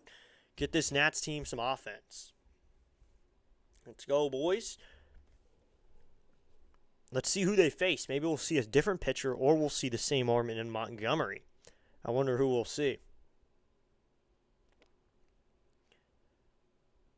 So, 2 gone, or no gone. I keep thinking, because I saw negative 2 points on fantasy. No one gone here in the bottom of the 8th, but it feels like we always have 2 outs with all these double plays. So, you head to the bottom of the 8th. Curtis Mead will hit first. Let's go, Mead. Come on, Mead. Come on, Mead. Hey, hey, oh, let's go. Hey, oh, 11 hits let's go. for the Pirates, 6 for the Nationals, 7 runs for the Pirates, though, and only 1 for the Nats. The Nats just can't string them together. Bottom of the 8th, here we go, everybody. Come on, let's get it going. Let's get some offense going. Looks like a new arm out there. Here's the pitch to Mead. That's going to be low and out, ball 1 from Santana. 1-0 here with no gone. Santana will hit or pitch here. I keep messing up words. Ugh. Santana will take over on the mound. Here's the 1-0 to Mead. That's in there called strike 1. So Montgomery only ends up working a third of an inning. He gives up nothing. Just nothing at all. No hits, no runs, no walks, and all he has is a strikeout. That's only 1 in his column at all. For Dennis Santana, this is his 38th game, as this one is grounded to the shortstop, backhand by Konnor Griffin. He'll go to first in time for out number 1. So Dennis Santana gets a quick out number 1 here in the bottom of the 8th. Curtis Mead is down. And this is rare for the Nationals not to get any offense. Now, Cook is into center for the Pirates. Mangum has moved to right. Just a couple defensive changes there. Mangum moved to right, and Cook is now in center field. Coming set is Santana. Here's the pitch to C.J. Abrams, and Abrams takes a pitch. Called strike 1. That one was low. Looks like it's going to be a called strike 1 to be no one count. Billy Cook is now in center field, so Valdez taken out of the game. 0-1 here with 1 gone. Coming set is Santana. Here's the pitch. So I'm going to fly ball out to center. That's left center. It's going to be the left fielder to make the catch. That's Brian Reynolds out there for out number 2. So Cook is in right now. So Cook is in right field. And in right field is Mangum. Mangum is now in right. Cook in center. So Billy Cook's going to get some playing time over there. Cook will take Valdez's spot in the order. Here's the pitch to Lyle now, and he swings and fouls this one off. It's no 1 count. So Cook will take over. 0-1 here with 2 outs. Come on, get it done, boys.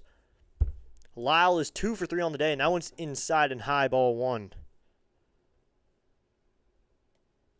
So 1-1 here with 2 outs. Bottom of the 8th inning. Lyle up to the plate. Has a couple hits on the day. Santana set at the belt. The 1-1 here to Lyle. Here's the pitch. Swing and a miss and a slider, and it's a 1-2 count. 1-2 here with 2 outs now. Previously, in July 4th, the Nationals had a good game in 2024, 2 years ago, where they played Jake Irvin on the mound. 8 innings, 1 hit. Had an amazing outing. One of the best outings and games the Nationals probably played in years since 2019. The 1-2 to Lyle. Swinging a foul off again, so do 1-2 again. So 1-2 here with 2 gone. Bottom of the 8th. Nationals trying to string anything together, get some runs on the board. It's really important. They got to string them together. Coming set is Santana. The 1-2 to Lyle. Low and out, ball 2. So that'll make it a 2-2 count now. 2-2. 2 outs. Now they're trying to string something together here. Maybe get a walk from Lyle. Then you get Cruz up to the plate, who's 1 for 3. But Cruz has been consistent of late. The 2-2 to Lyle. Swing and a miss on an inside slider, and that will end the inning. So we will head to the 9th, everybody. That is out number 3, and that will end the inning. So the Nationals can't get anything. They go down 1-2-3. We're headed to the 9th. Nationals can't get anything. It'll be Lowe, Reynolds, and Cook for the Pirates in the 9th inning. This team that is a game under 5 that's about to be back to 5 because our pitching can't figure it out. So we head to the 9th inning here. Come on. We got to just hold them down. Hold them down, get to the 9th, and try to get some runs on the board.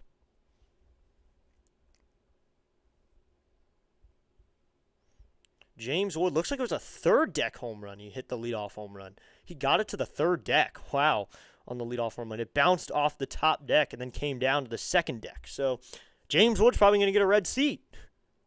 On the first pitch of the game, James Wood goes yard.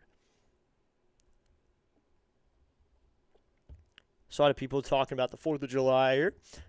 A lot of teams probably played some early games here, but I think the other Saturday games just started to get underway. They just started because it is 1 o'clock around. It's 1:46. They're just starting to get going now, and I bet the Nationals just stick with Cornelio here, just to let him get an outing as we head to the 9th. Looks like we got a 3-0 game. Twins are beating the Yankees in the top of the first. The only game underway, the only 1:35 game of the day. So that's the only other game people can watch. So this is the only... You have two options, this or watch the Yankees, and no one really wants to watch the Yankees usually, unless the Yankees are losing. I think there's a lot of Yankees fans in the world. I mean, I'm not a Yankees fan, but it's okay if you are. So, but we head to the 9th. 1 for 4 on the day is Lowe. He will lead it off.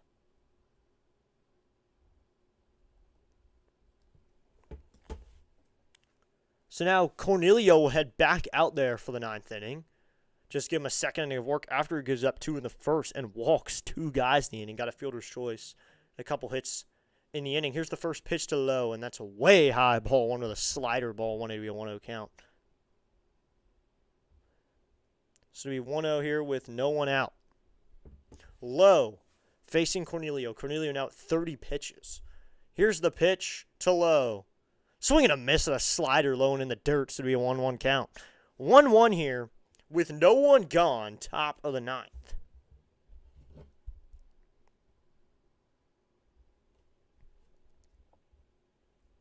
Coming sets Cornelio. Here comes the 1-1 to Lowe, and that's going to be swung on. Hit out to left. Going back to the left fielder, Lyle. Now he's onto the track, and he'll make the catch. And then take a step off the wall. So that's out number 1. He gets a nice out there. So Cornelio now just retired 2 in a row. I don't know the last time Cornelio retired 2 in a row. Wow. But 1 gone here in the top of the 9th. 6-run deficit for the Nationals to deal with. They need to figure out to get some runs. It'll be Brian Reynolds now with a couple hits on the day. He's 2 for 4. So Cornelio trying to work here in the 9th, get as many outs as he can. Set up this team for success in the 9th. Cornelio sets. Here's the pitch to Reynolds, and he's going to swing and hit this right back to Cornelio. What a play by Riley Cornelio, and he flips it up to Andres Chaparro for out number 3. What a play by Riley Cornelio. A ball to the left. He makes a pick there on the ground and makes a nice play. That one's hit hard back on kind of a grounder right back to him, and he's able to flip it up to Chaparro for out number 2. Good play by Riley Cornelio there on a ground ball right back to him. So I'm going to bring up Billy Cook now with 2 gone. BC will hit now. Maybe he's a fan of the BC Lions because of his initials. Here's the pitch. That's going to be a slider in there called strike 1. So 0-1 here with 2 outs. Top of the 9th inning. Cornelio can have an inning like this. Maybe he's earned the right to not be called Can of Cornelio all the time. Here comes the 0-1 from Cornelio. Swing and a miss at a slider, and it's an 0-2 count. I mean, maybe he just needs a little time to settle in. Some 2-inning outings figured out first. Billy Cook hitting 167 in his limited ABs. No home runs, no ribbies. And a 367 OPS. Cornelio sets. The 0-2. In the dirt, ball 1 with a slider. So it'll be a 1-2 count. 1-2 with 2 gone. Come on, Cornelio. It'd be really nice if they could get out of it right here. Got a lot of people going tarps off during this game. The tarps off section is really filled up. The 1-2. Swing and a miss at a slider in the dirt. Riley Cornelio got a 1-2-3 inning.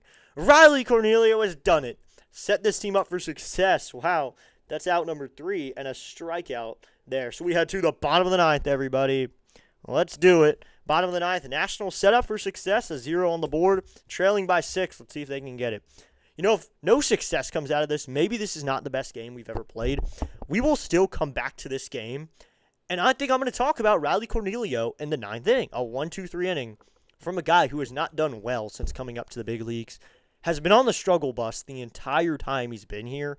And this time he's able to come back and get some outs. He gets a 1-2-3 inning. A fly ball, a grounder, and a strikeout.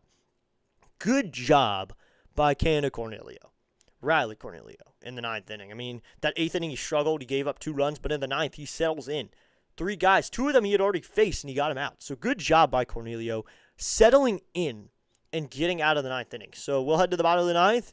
Nationals are set up for success in a 6-run deficit. That's probably the best situation you could get is a scoreless ninth. But here we go, everybody. Ninth inning we go. Here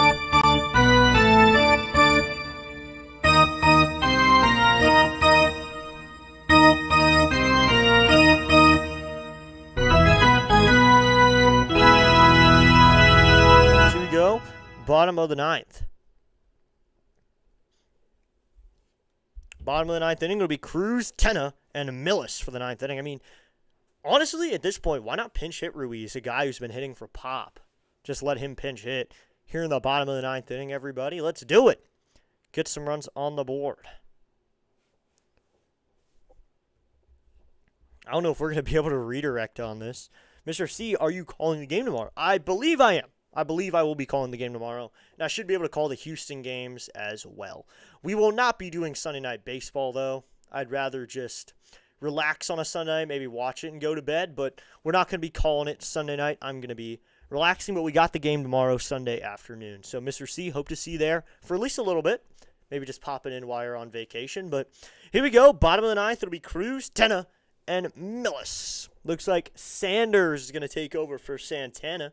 After Santana works a good inning, a 1-2-3 inning, Sanders will take over.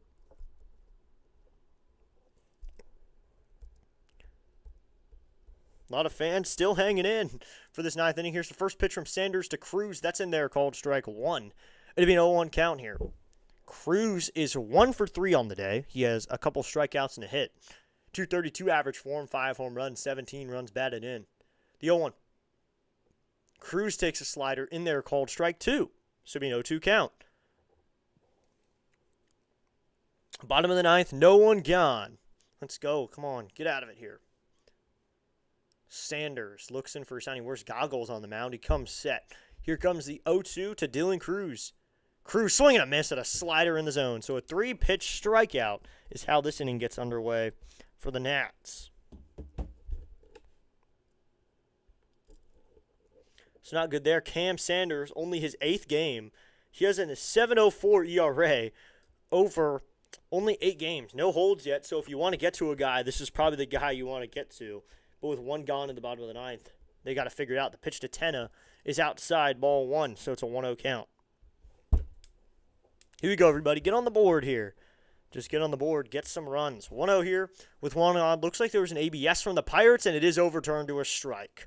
So the Pirates succeed on an ABS, and that's out, an 0-1 count. So everything is just being a dagger to the Nationals right now, even ABS. So coming set is Sanders, the 0-1. And Tenna takes a slider outside, ball 1. But the Pirates succeed once again. 1 for 2 average, or 1 for 2 today, 228 average. Here comes the pitch to Tenna. And Tenna takes a slider in there, called strike 2. It's a 1-2 count. Tomorrow, Meatball, willing, MLB willing, Meatball will pitch tomorrow if this appeal doesn't go through, or if they just drop it, if MLB drops it. The 1-2. Swinging a chopper, really high chopper on the infield. Third baseman gets to it. The throw to first. In time, out number 2. Nice play that time by the shortstop. But that was the third baseman, Gonzalez. Cuts in front, makes the play and the throw to first in time. So that's out number 2.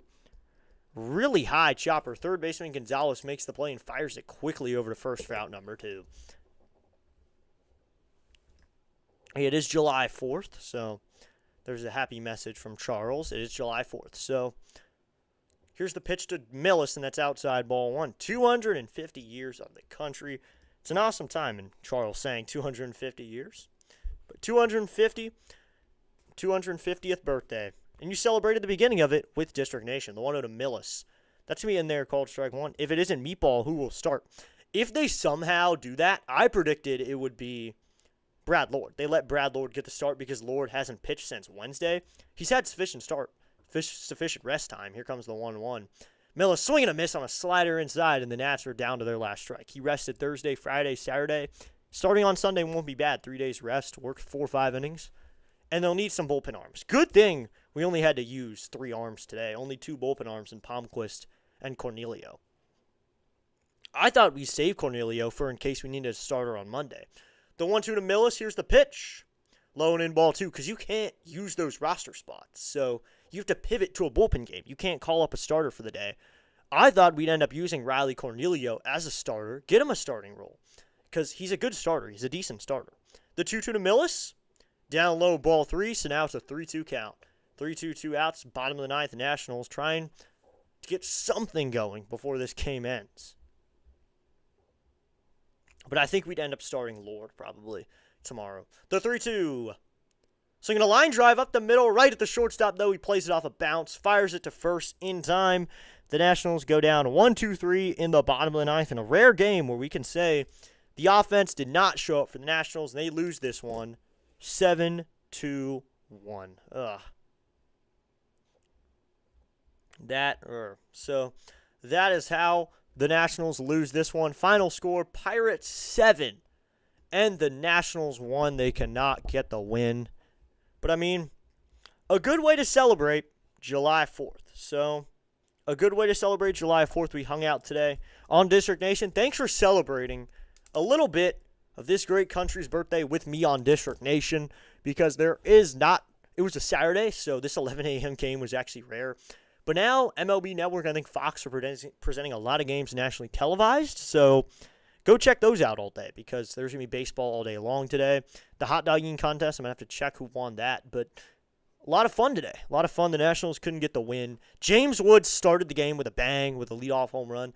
But now, so far, the last couple where James Wood leads off with a home run is really all the offense we can get. We had that on Monday, where Wood led the series off with a bomb. Today, he leads it off with a bomb, and we can't get much going. But still, it's not like it's Wood's fault. He's giving us the best start to a game you can get from your leadoff hitter, and that's a leadoff home run. So, honestly, great there. Thank you so much, everybody, for tuning in. We may have come up with a nickname for Cornelio if he's pitching well. Yeah, we may need to, because he actually did well today. He did really well. Thanks for broadcasting. Thank you, Mr. C. Thank you, Mr. C, for tuning in. I hope to see you soon, maybe even tomorrow. DN Dad Juan here saying, great call, District Nation. The Nats lost, but you had a great performance. Thank you so much, DN Dad. That one guy won the hot dog eating contest 18th time. So probably Joey Chestnut probably. We good, though. Yeah, we good. That's a good way to say it. We good. So the Nationals lose 7-1, so they have a chance at a rubber match tomorrow. Rubber match of a 3-game series will be tomorrow, Sunday. First pitch time, let me check here. I believe it's early. I think it's 1 p.m., so we're one of the earlier games. Yep, 1 p.m. will be the start for tomorrow until next stream. Peace. Yep.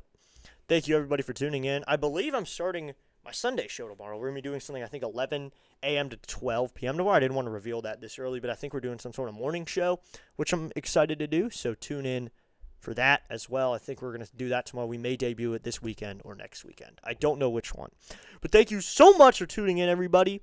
I hope to see you soon right here on District Nation. Delay was doing this game, so we can't even redirect to him. So I believe we're going to head over to who?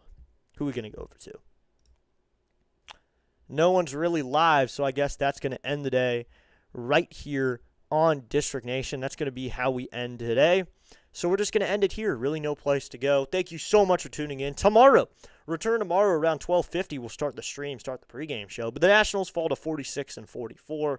The Pirates are back up to 45-45. Happy 4th of July, everybody. I hope you all had a great start to 4th of July today. America's 250th right here on District Nation for the Nationals Pirates games. I hope you liked how we decorated the background today with some July 4th gear. So thank you so much for tuning in. I hope to all see you soon. Final score, Pirates 7, Nationals 1. I hope to see you all soon. Be back here tomorrow at 12:50 p.m. I'll see you soon right here on District Nation. Have a great rest of your day.